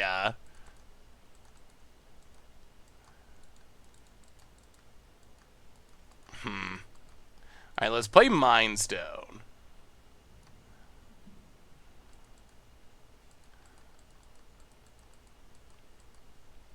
Go to combat.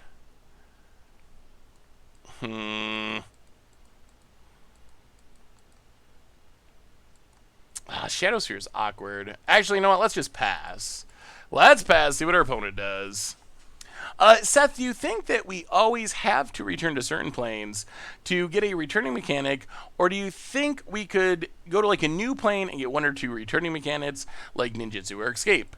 I think it depends on the mechanic. I think some mechanics are pretty associated with a plane.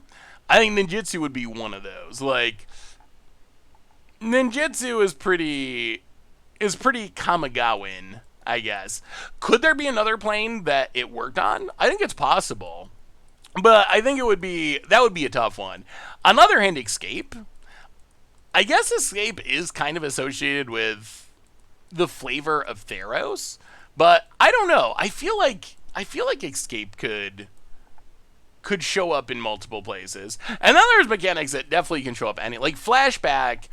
Yeah, it's shown up in Innistrad multiple times, but I think that flashback could show up in basically any deck, like or any set. Never Stop Stare. Welcome to the fishbowl. Thank you so much for your subscription. Big super cheer for you. Thank you. All right, get rid of this Loris. Pay the 1.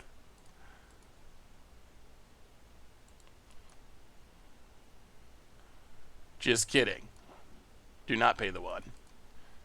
Untap. Alright, Urza Saga's good. Urza Saga. Play Koth. Pay the 1. Untap. Pass the turn. Opponent untaps. Ooh, this is a long one. Ugh. Boy, if we can find another Fury, it's insane. Opponent finds Urza Saga.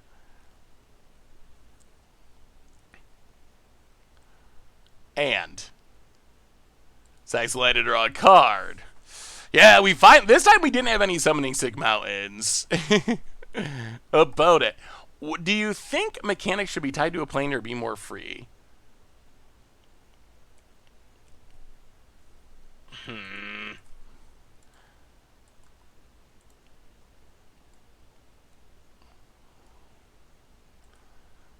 I'm pretty fine with it going both ways, honestly.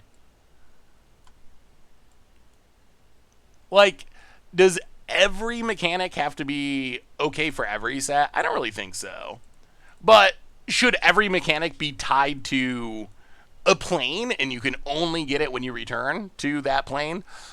No, I don't think that either. Yeah, Cardboard Live, sadly, does not actually work with Magic Online, unfortunately. That's one of the drawbacks of Magic Online. Or Cardboard on Live, I guess. But one of the drawbacks of something is no Cardboard Live action.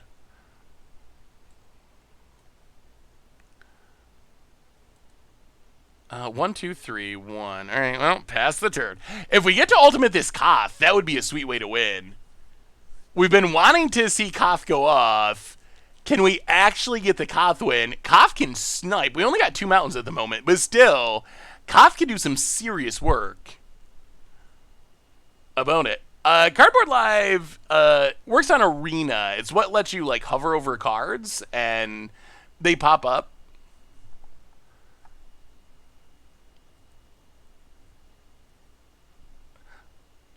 What do you think of Ingenious Smith or Leather Armor for Monoway Hammer?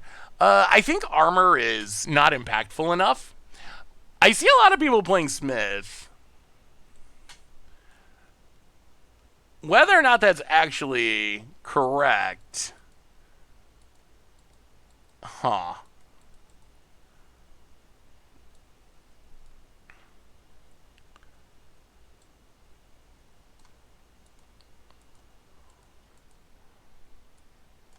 Whether or not that's correct, I'm not 100% sure. Alright, so we need to kill Pure Steel. Opponent gets to draw a card.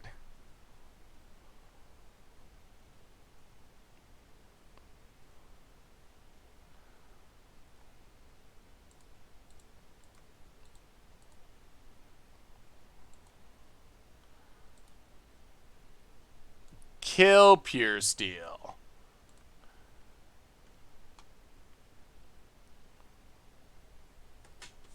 Alright.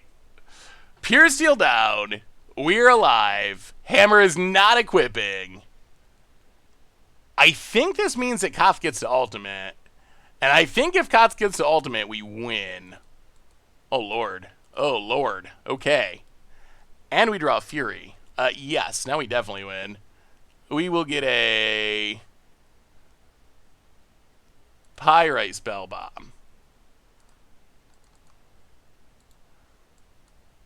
We will play Fury.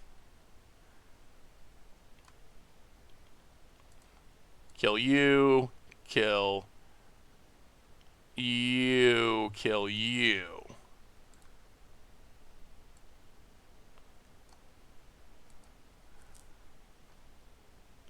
We will Emblem Koth. 5, 6. Actually, should we attack?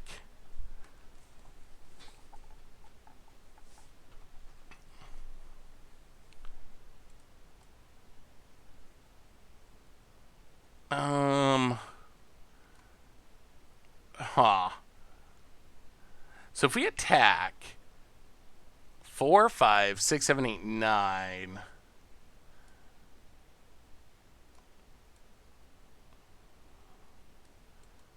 How can we lose? That's the question. Is there a way that we can lose? Do you think a Legacy Mimeoplasm deck where you buried alive Gaia's Revenge and Death Shadow could be legit? Huh. Wait, Gaia's Revenge. I'm going to have to think about what those cards actually do. So Mimeoplasm, you would get a 13/13 Trample Haste, essentially. I mean, that's definitely a fun idea. Legit, like, functional and win some games? Probably. Legit, like, new tier deck in the meta? There is a lot of graveyard hate. That's kind of the issue, I think, is you need a good backup plan. So I think it'd be fun, but probably not like top tier competitive. I do not know what to do here. Well, let me see Dr. Dirtle. Oh, it would be 21 power. Okay, I mean that does make it more appealing that it could be a one shot. Is there a way to do it with Trample? The only downside of Gaia's Revenge is it doesn't have Trample, so it would still be susceptible to being chump blocked.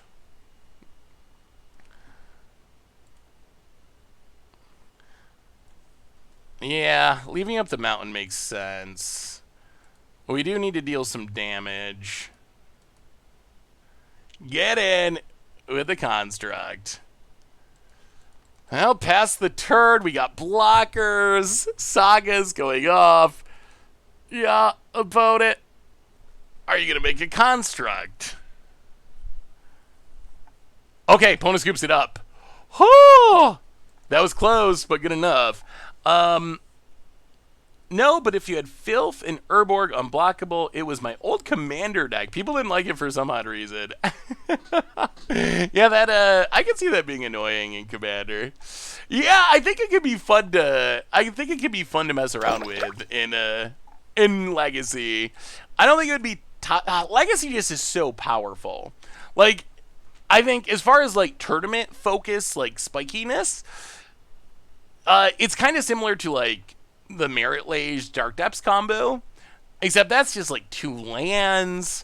and it doesn't cost any mana, and you don't get it buried alive. So I don't think it would be like broken, but I do think you could win a game or two with it. Like I think you could win a game and do it in a really cool way, which I love decks like that. Chicken Eyebrows for the second month. Welcome to the Fishbowl. Thank you so much for your subscription. Big super for you. Thank you. Thank ya. All right. Lots of sideboarding. Still no Kozilek. Maybe we need to bring in Kozilek just out of pity. I've been away from Magic Arena for too long, but I'm thinking about coming back. Do you have any good budget historic decks to recommend? Ooh. I'm trying to think of what the last... We haven't played budget and historic for a while.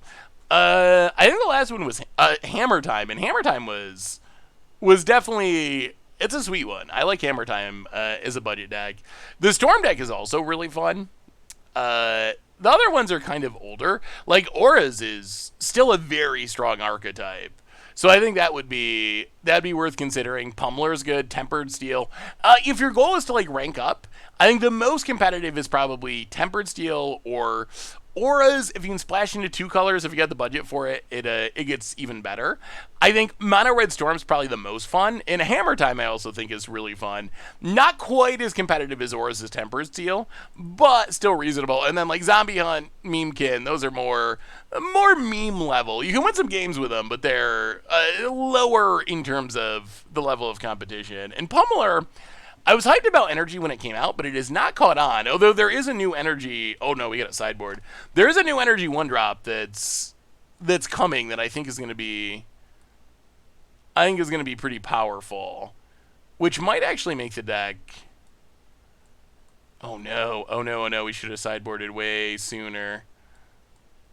Which might actually make the deck pretty good. Ugh, alright. Slow sideboarding, but we still got there. Enchantress is going to be interesting. That gets a ton of new tools in Historic Horizons. Are there new energy cards coming? There is a new energy card coming in Jumpstart Historic Horizons, which probably doesn't look like much, but I think it's actually a big deal for energy. Long Tusk Stalker. 1 mana 1/1. It's basically Long Tusk Cub, but the 1-drop version. 1 mana 1/1. When it enters the battlefield or attacks you to energy, you can pay 2. Perpetually give it +1/+0, and choose a creature in your hand to give perpetually +1/+0. So perpetually lasts forever for the rest of the game, no matter what happens. So I feel like this is a big deal because energy, their biggest weakness, if you're going to play some sort of energy aggro deck, the 1-drop slot is the weakness of energy. 1-drop, there's just not good ones. Like, there's Dirtily Mill style ones. Rampager isn't really a 1-drop because it doesn't stick around on turn 1. Attune with Ether is 1 mana, but it's not a body. Like, that fills the biggest hole in the curve. Now you play strong 1-drop along with Attune with Ether because it makes energy. You got Long Tusk Cub, Servant in the Conduit in the 2-drop slot. You have Pummeler, you have Whirler Virtuoso, you got Rogue Refiner. In the 3-drop slot, you got Bristling Hydra in the 4-drop slot, and then figure out whatever with the rest of it. But I feel like getting a good 1-drop is a pretty big boost of power for energy aggro.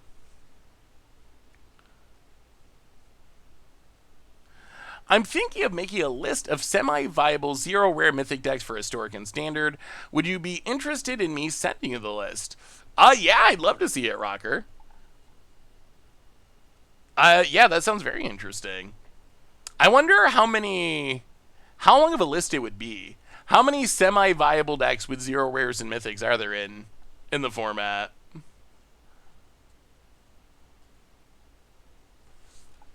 Goldspan, yeah. I mean, we're also getting... The other thing is we're getting Scale Up. And Scale Up is like... one of the best pump spells to go with Pummeler, other than not giving Trampler. When are you going to start gathering lists for content? For Historic Horizons? Anytime now, really? I think, so, we're what? A week from Thursday, the set releases. I assume next Thursday's stream, we're probably going to do Jumpstart Limited. So it actually seems reasonable. Couple removal spells. and a monkey. Ornithopter, sure. Sigarda's Aid, frightening. Well, mountain, go. Alright, opponent's hand also seems reasonable. Very reasonable. I think you could do a pretty budget Soul Sisters in Historic. Now that you have, if you went with Selesnya. Ooh, uh-oh. Actually, we have the perfect answer to this, don't we? Alright. Kill the Ornithopter, hopefully.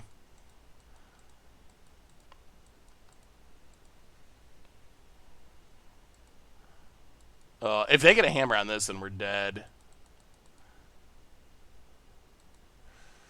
Well, Shadow Spear is also not good. Not good at all. Ooh. Ratchet Bomb is good.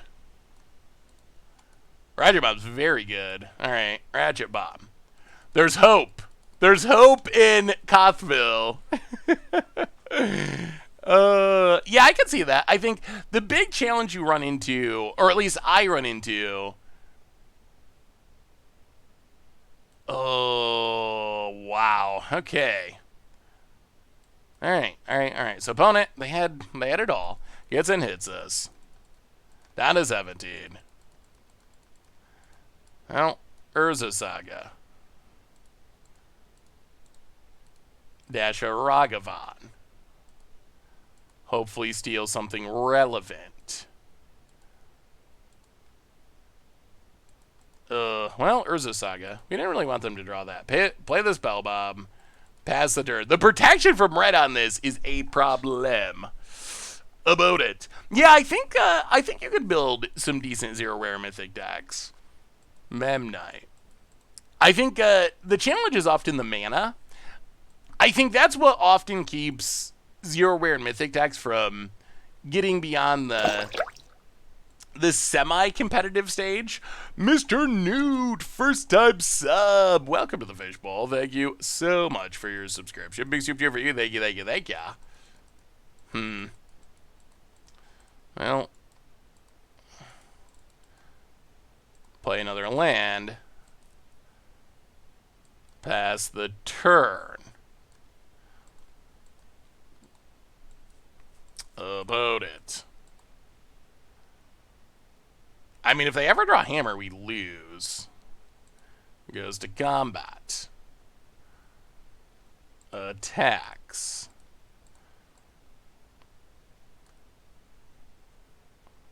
What did they draw? Oh, is this a punt? Punter Bluff? Oh my god, it's the top deck of the century. Alright. Well, it was not a punt or a bluff. It was the hammer off the top. This is Magic Online Wargok. It's the older Magic client, although it is the Magic client that lets you play a lot more formats than the newer one. Well, we got hammered, unfortunately.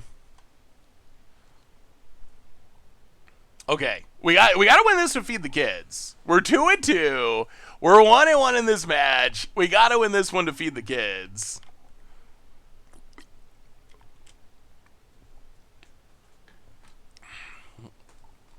Wait, I'm so confused. How do we kill the Sanctifier? Boomer formats. I mean, technically, I guess you could call them that. Also known as the best formats. I mean, one of the biggest, other than the economy, the biggest thing that holds Arena back is it just doesn't have enough. It doesn't have enough formats. Yeah, but it was a 3-3, right? Because of the equipment. Is there a link to the article that says which commanders are matched up together in a 100-card historic brawl? I don't believe that is. I don't believe that is actually known information. Oh, thankfully I don't have any children. I will soon have a puppy or two. But I will probably feed them, win or lose. Their puppy treats will not be dependent on our league records. Well, we're not gonna die in the near future, which I guess is good. Actually, if they have that protection from red, Sanctifier again, we might. Well, Mountain, go. Oh, it's moving forward. Waiting on so we got through the appraisal stuff. So now, well, Ratchet Bomb is pretty good. You get to draw a card, unfortunately. Pass the turn. Got through the appraisal stuff, so waiting for a couple of more random things. Waiting for like a well test and then some paperwork stuff. But it looks like hopefully, I don't know, within the next month should be able to actually close and move. How about it?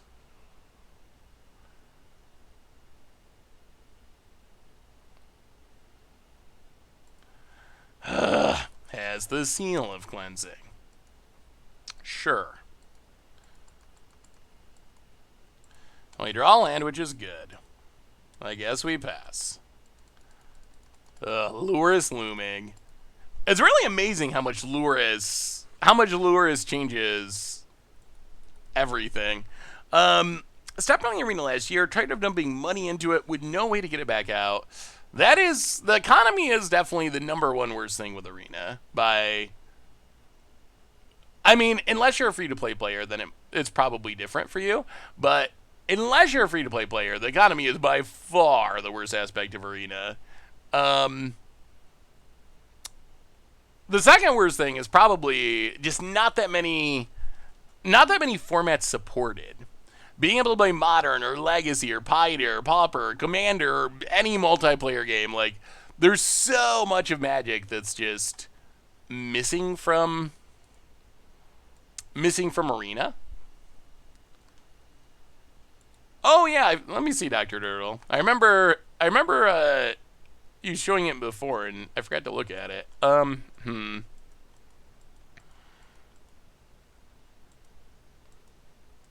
So opponent has a hammer. Well, let's see. Unholy Heat. Stoneforge. Pay the 1. Untap.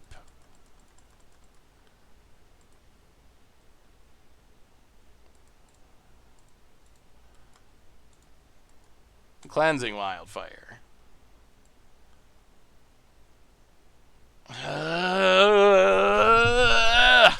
This Esper Sentinel is actually doing ridiculous work. Sure, draw a card. Why not? Pass the turn.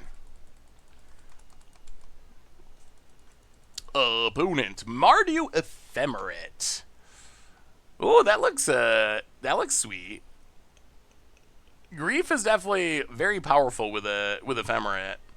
Yeah, I think that looks like a pretty solid shell of a deck. I've seen a lot of white-black versions, but going into red does offer, Unholy Heat's really strong. It just has the greatest hits of Modern Horizons removal and threats, so. Plus Stoneforge, getting Modern Horizons removal and threats. But yeah, that looks really solid.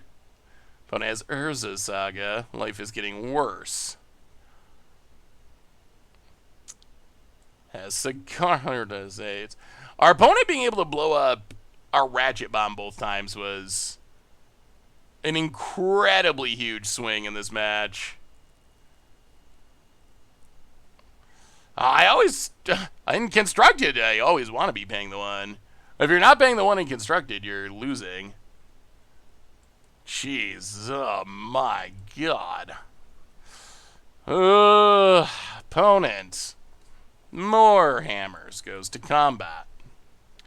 Goes attacking. Hits us. Well, come on, Fury, I guess. And then we have, even if we find Fury, I think we're still in trouble. Urza's Saga. Well, play Urza's Saga.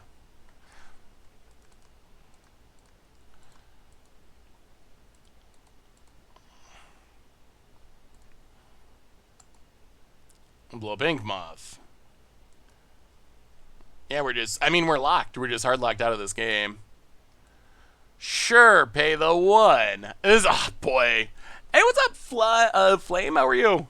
Opponent flashes in a hammer. Puts it on this per Sentinel. We'll kill it. Flashes in a hammer. We lose. Oh, jeez. Well, I don't know. Sadly, we didn't get to see Koth do very much. No, opponent didn't punt. They had the game pretty much locked there. So, I don't know about this deck. Unfortunately, the reason we played it is because of Koth, and Koth did not feel very good. Koth did not feel very good. They flashed in the hammer because they were going to lose their Ink Moth. Didn't you have to leave up both Abrade and Holy Heat there? I don't think we win by just sitting on a removal though in that situation. Like I don't think that actually leads to a victory. I think we got to try to progress the game there. I think if we sit back, I don't think there's any way we win with the way that game's progressing. We know our opponent has 2 hammers. We know they have Stoneforge to put them into play. They got 3 threats, and they have the Ink Moth, and we have literally nothing. So if we don't do anything, we lose. And if we do something, we still end up losing. I don't know. Like I feel like if we sit on removal, it more guarantees that we live another turn. But I don't know if I feel like sitting on removal increases our odds of actually winning the game.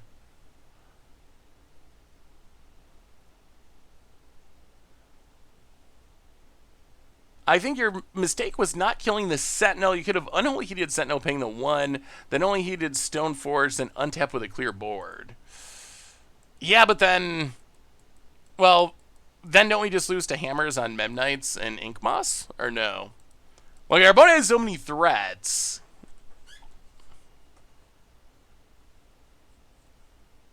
Yeah, I mean, getting rid of the Sentinel probably would have been helpful. It didn't help that we were pinched on mana the whole game.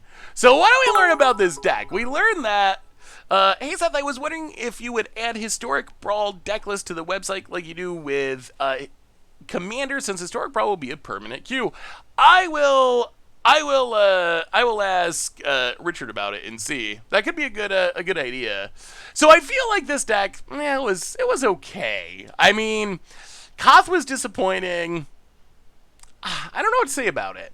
I feel like it was fine. It was fine. Urza Saga's a strong Magic card. It's got a bunch of busted stuff from Modern Horizons too, so those busted things do busted things sometimes. But I'm mostly sad because I feel like Koth didn't do anything. So maybe, like honestly, it felt like Koth was like the worst card in the deck.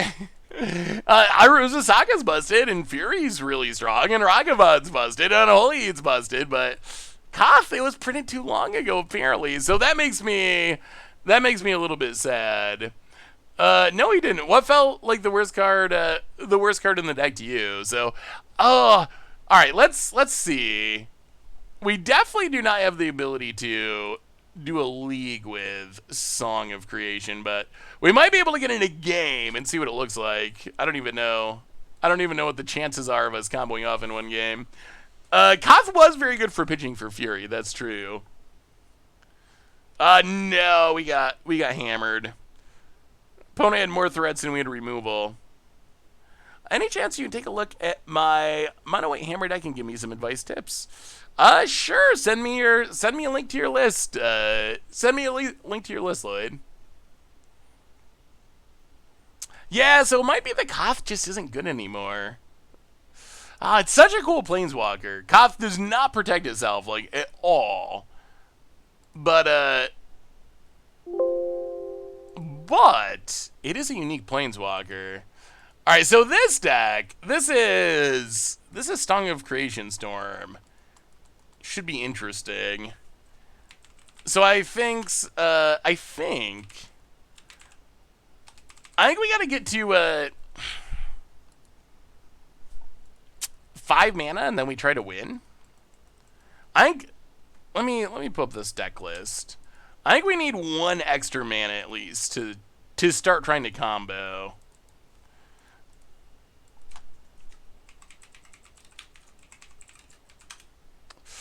Ooh, there's a bunch of stuff I want to build from. Well, I got a Song of Creation, so we'll keep it. There's a bunch of stuff I'd like to build from Historic Horizons. Ninjas is one of them. Enchantress is one of them. Also really excited to build Blink. I think with Restoration Angel and... alright. Ooh, Strike It Rich. Pretty good with Song of Creation. Excited to build Blink though. So there's a lot of archetypes I'm excited to try. Hopefully it doesn't get delayed again. That would be disappointing. Why do people hate Tron so much? It's just a very hateable deck. If you're looking at lists, want to see my Ave of Anticipation list. Ave Grapeshot, because it's good even with something like Storm 3. Yeah, that's true. Like, Ave, if you can get it down with any amount of Storm count, can definitely do some sweet things. It just adds a lot of power to the battlefield. That looks fun, Ricker K-Dog. I like it. I think it's a cool idea to not try to really be going big with Storm and just trying to go, like you said, like storming slightly to make like 2 or 3 Aves, and that's still a lot of bodies on the battlefield. So you just kind of try to build up like Burning Tree Emissaries and then go from there. I don't know, how has Chatterstorm been? I feel like Chatterstorm, since it's only making 1/1s, maybe a little less good with the plan of like just storming like X3 or something. But, oh, Sanctum. Oh, boy. Sanctum Weaver. Alright. So, we are perhaps about to get locked out of the game already. Pentad Prism. I'll play a Mountain. That is one of our best draws. That is one of our best possible draws. Maybe we don't get locked yet. Prism. Well, next turn. Next turn we try to go for it. Come on. Come on, hold. Let's get this turn 3. Let's get this turn 3 kill. Let's get this turn 3 kill. Oh, we got a chance to go off. We need the Prism to live. Abundant Growth, okay. That's free. And it's card draw. We gotta hope they just like play an Enchantress or something. And they'll have 1, 2, 3, 4, 5, 6 mana to go with. That's enough. That's enough. Opponent. Oh my god. Okay. 1, 2. Actually, let's see. Wooded Foothills. Crack Wooded Foothills. Here we go. Here we go. Here we go. It is time. Grab a Stomping Grounds.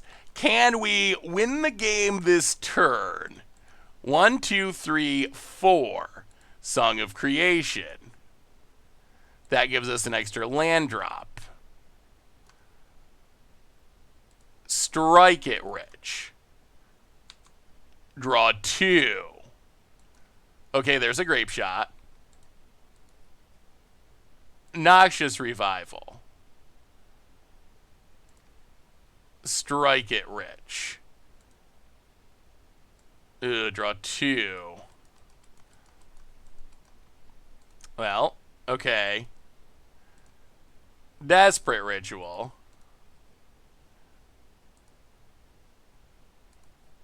Make some mana. Mishra's Bauble. Draw some cards. Strike It Rich. Draw some cards.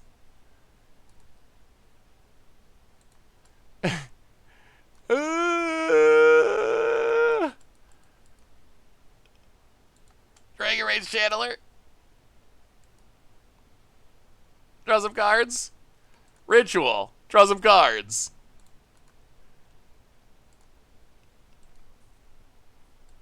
Surveil.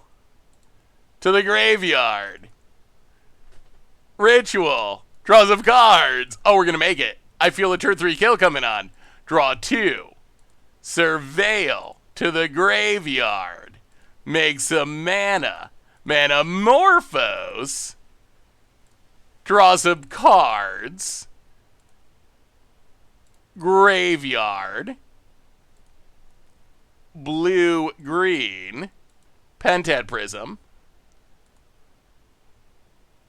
Actually, Pentad Prism. Green, red. Surveil, draw some cards. Storm count 11. Keep the ritual. Ritual, draw cards. This is happening on turn 3. Turn 3. No dogs yet. Soon. I'm waiting to move, and then the dogs come. Ritual. Storm count 13. Manamorphose to the top. Opponents at 19. Ritual. Storm count 14. Maybe we gotta leave things on top because we're about to run out of cards. Noxious Revival. Get back a ritual. Storm count 15. Leave it to the top. Draws up cards. Kenton FTW. Welcome to the Fishbowl. Thank you so much for your subscription. Big super cheer for you. Thank you, thank you, thank you. Dragon's Rage Channeler. Draw some cards. 16. Dragon's Rage Channeler. Draw some cards. 17. Ritual. Draw some cards. 18. And I think that does it. I think that is what Song of Creation can do. Oh my goodness. Sure. Top. Sure. Top. Make mana. 19. Where's the grape shot? Face. And put a few copies on the stack. Draw a few cards. And that is what the deck can do. That is the Song of Creation Stormkill. Top, top, top, top. Grave shot. 18 copies. Everything. Same target. Charlie's Drake. Welcome to the Fishbowl. Thank you so much for your subscription. Big chip for you. Thank you, thank you, thank you, thank you. About it. Dead, I believe. The countdown is on. I guess we should do it this way. Oh, we can't always yield. All right. This is lethal, right? It's got to be. Oh, grape shots. Resolving. Opponent. Dying to the Song of Creation. Oh, that was pretty good. That was pretty good. Let me see, Lloyd. Budget hammer time. So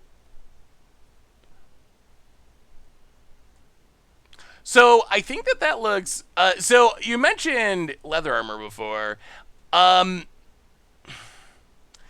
feel like if you're gonna play SRAM, then you definitely need leather armor and more equipment. I think that's necessary. I kind of feel like maybe there's even not enough equipment as it is for SRAM to really be good. A lot of the power of Pure Steel Paladin is the free equip more than the card draw.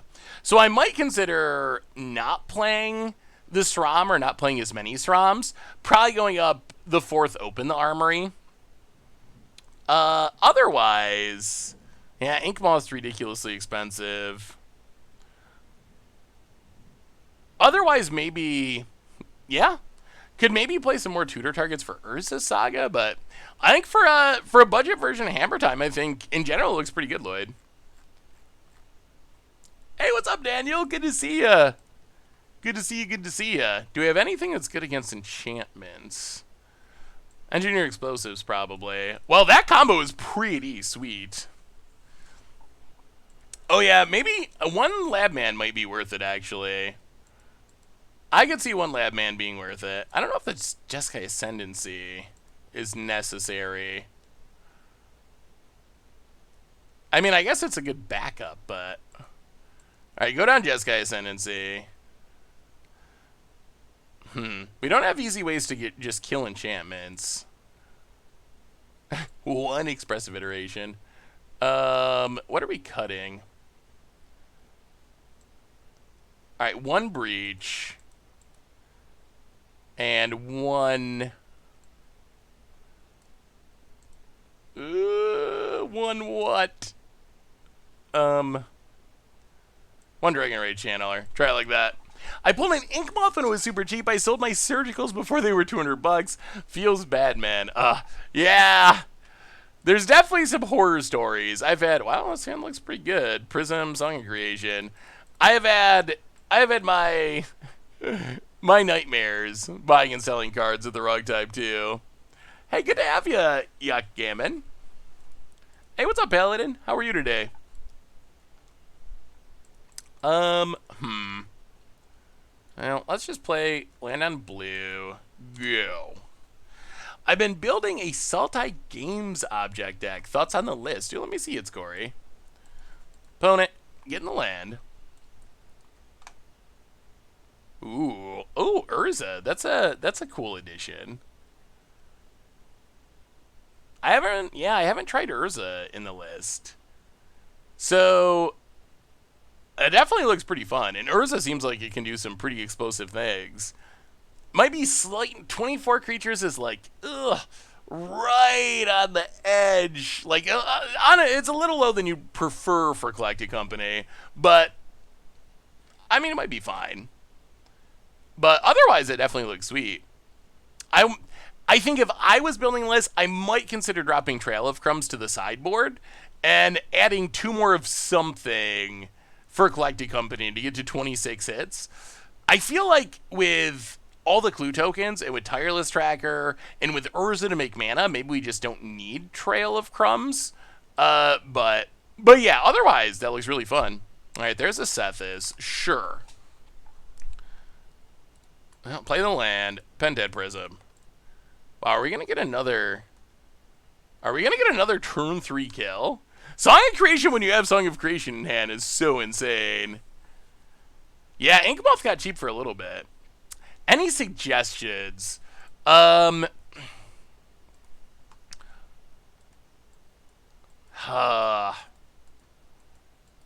trying to think of what the... Oh, wow. I was not expecting that. Huh. Okay, we might be in trouble now. Stony Silence. Yeah, that's a problem. That's a problem. What would be the best possible tutor targets?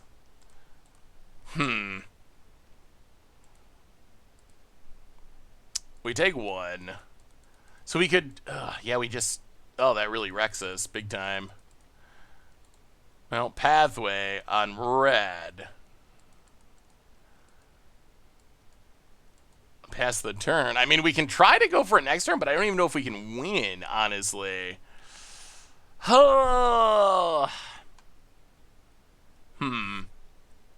Yeah, maybe there aren't really any other good... You could add, like, Pithing Needles or Expedition Maps, but I'm not sure if they do enough in Hammer Time in specific. So maybe just adding in the extra tutor would be enough. All right, opponent locks it. Yeah, so I think we're just... Is there any way we win from here? We're going to have 1 mana. Our rituals cost 2 mana. Opponent. Strike it rich doesn't make mana.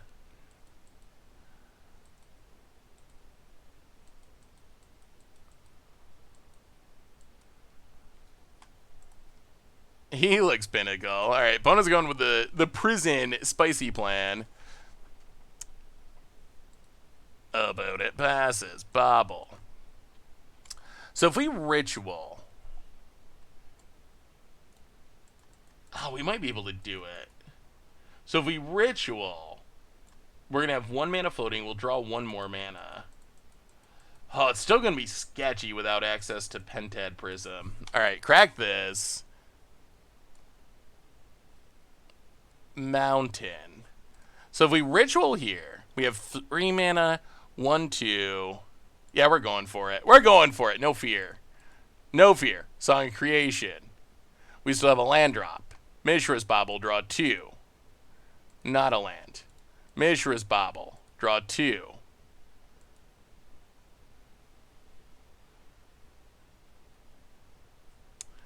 Well, we were assuming we were going to hit a land, which we did not. Alright, that's not good. Ouch. Ouch, ouch, ouch. We're dead if they play, if they ever play solitary confinement, which our opponent can play literally at any time. So that's the issue. We don't have an answer to solitary confinement. And a Helix Pinnacle build almost certainly build around it. So that just locks the game. Yeah, the Stony Silence. I mean, without Stony Silence, we win this game a million miles so easily. But yeah, Stony Silence shutting down all of our artifacts is actually an issue. We do have a Strike It Rich in the graveyard as a redraw. So we can try to restart. Although life is still hard with our artifact mana shut down. We're really counting on that. Oh my god. Well, that's cheaper. That's cheaper than a...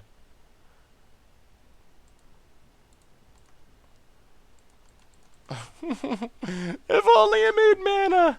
Alright. Draw 2. Engineered Explosives. Can we play Dragon's Rage? We're going to have 1, 2, 3. Yeah, play Dragon Rage. Draw 2. Engineered Explosives. X0. If we win through this, that would be incredibly impressive. Well, 2 rituals. Keep them. Play the land. Desperate Ritual. Draw 2. Great. Wow, are we going to win there through the lock pieces? After having to discard our hand? Draw. Keep the ritual. Make some mana. Land untapped. Strike It Rich. Draw. Graveyard. Make a treasure.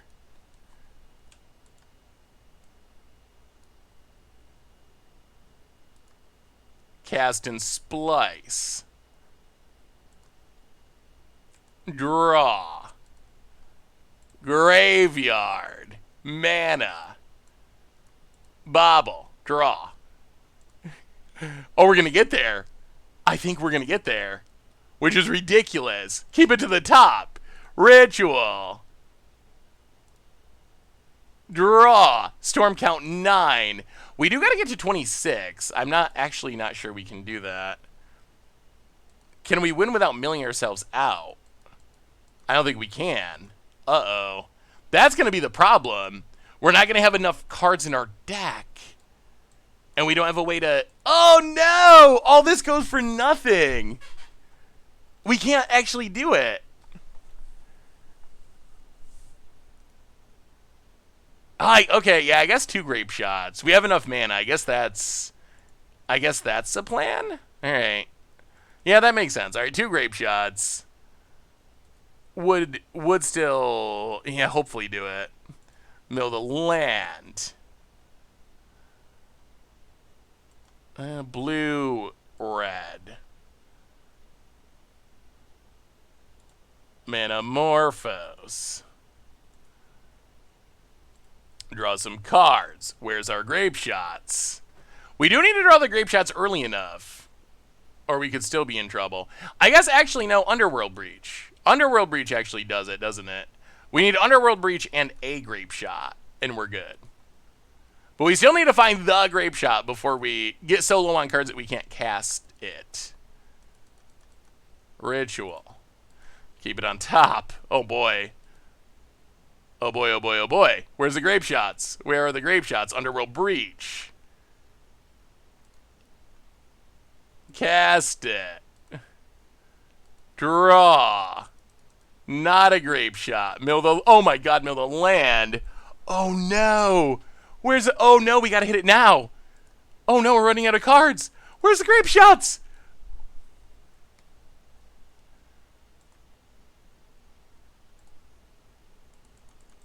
There we go. Alright, grape shot you. Oh, you're... There is one in the... Oh my god, alright. Should have looked closer at the graveyard. I don't remember. What did we surveil that forever ago? Oh, it must. Okay, it was in our hand when we. It must have been in our hand when we discarded our hand. Okay, that makes sense. And we got the GGs. Well, we were freaking out for nothing. We were freaking. Yes. Thank you, chat. I mean, we would have got there anyway, but you're right. We did actually have one in the yard. Ping you. Yeah, Grape Shot Underworld Breach is kind of a combo. We never didn't have it. But I made it more dramatic, right? The excitement of, oh my goodness, are we going to run out of cards before we find the Grape Shot? Like, that's a good dramatic stream moment. Exile.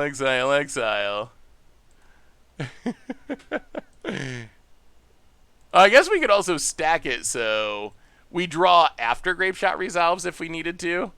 We're going to win with one card in our library. And that was an impressive win for that deck. Like, our opponent had a really good hate card. And we were able to overcome the hate card and still storm off. So maybe we'll do a full stream with this deck at some point because the combo turns are so spectacular. Like, we got a turn 3 win, and then we got to win through the hate cards, which in some ways was even more impressive, so. Well, Seth read chat before he mills himself. I'm usually reading chat all the time, but when I get in the middle of one of those big combo turns, I'm like focused on the combo turn and miss it, so. I agree with the Lab Man. I think a single Lab Man or a Thassa's Oracle, probably Lab Man in this deck.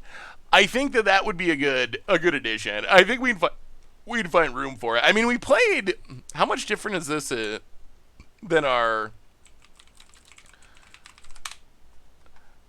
the one that we played forever ago?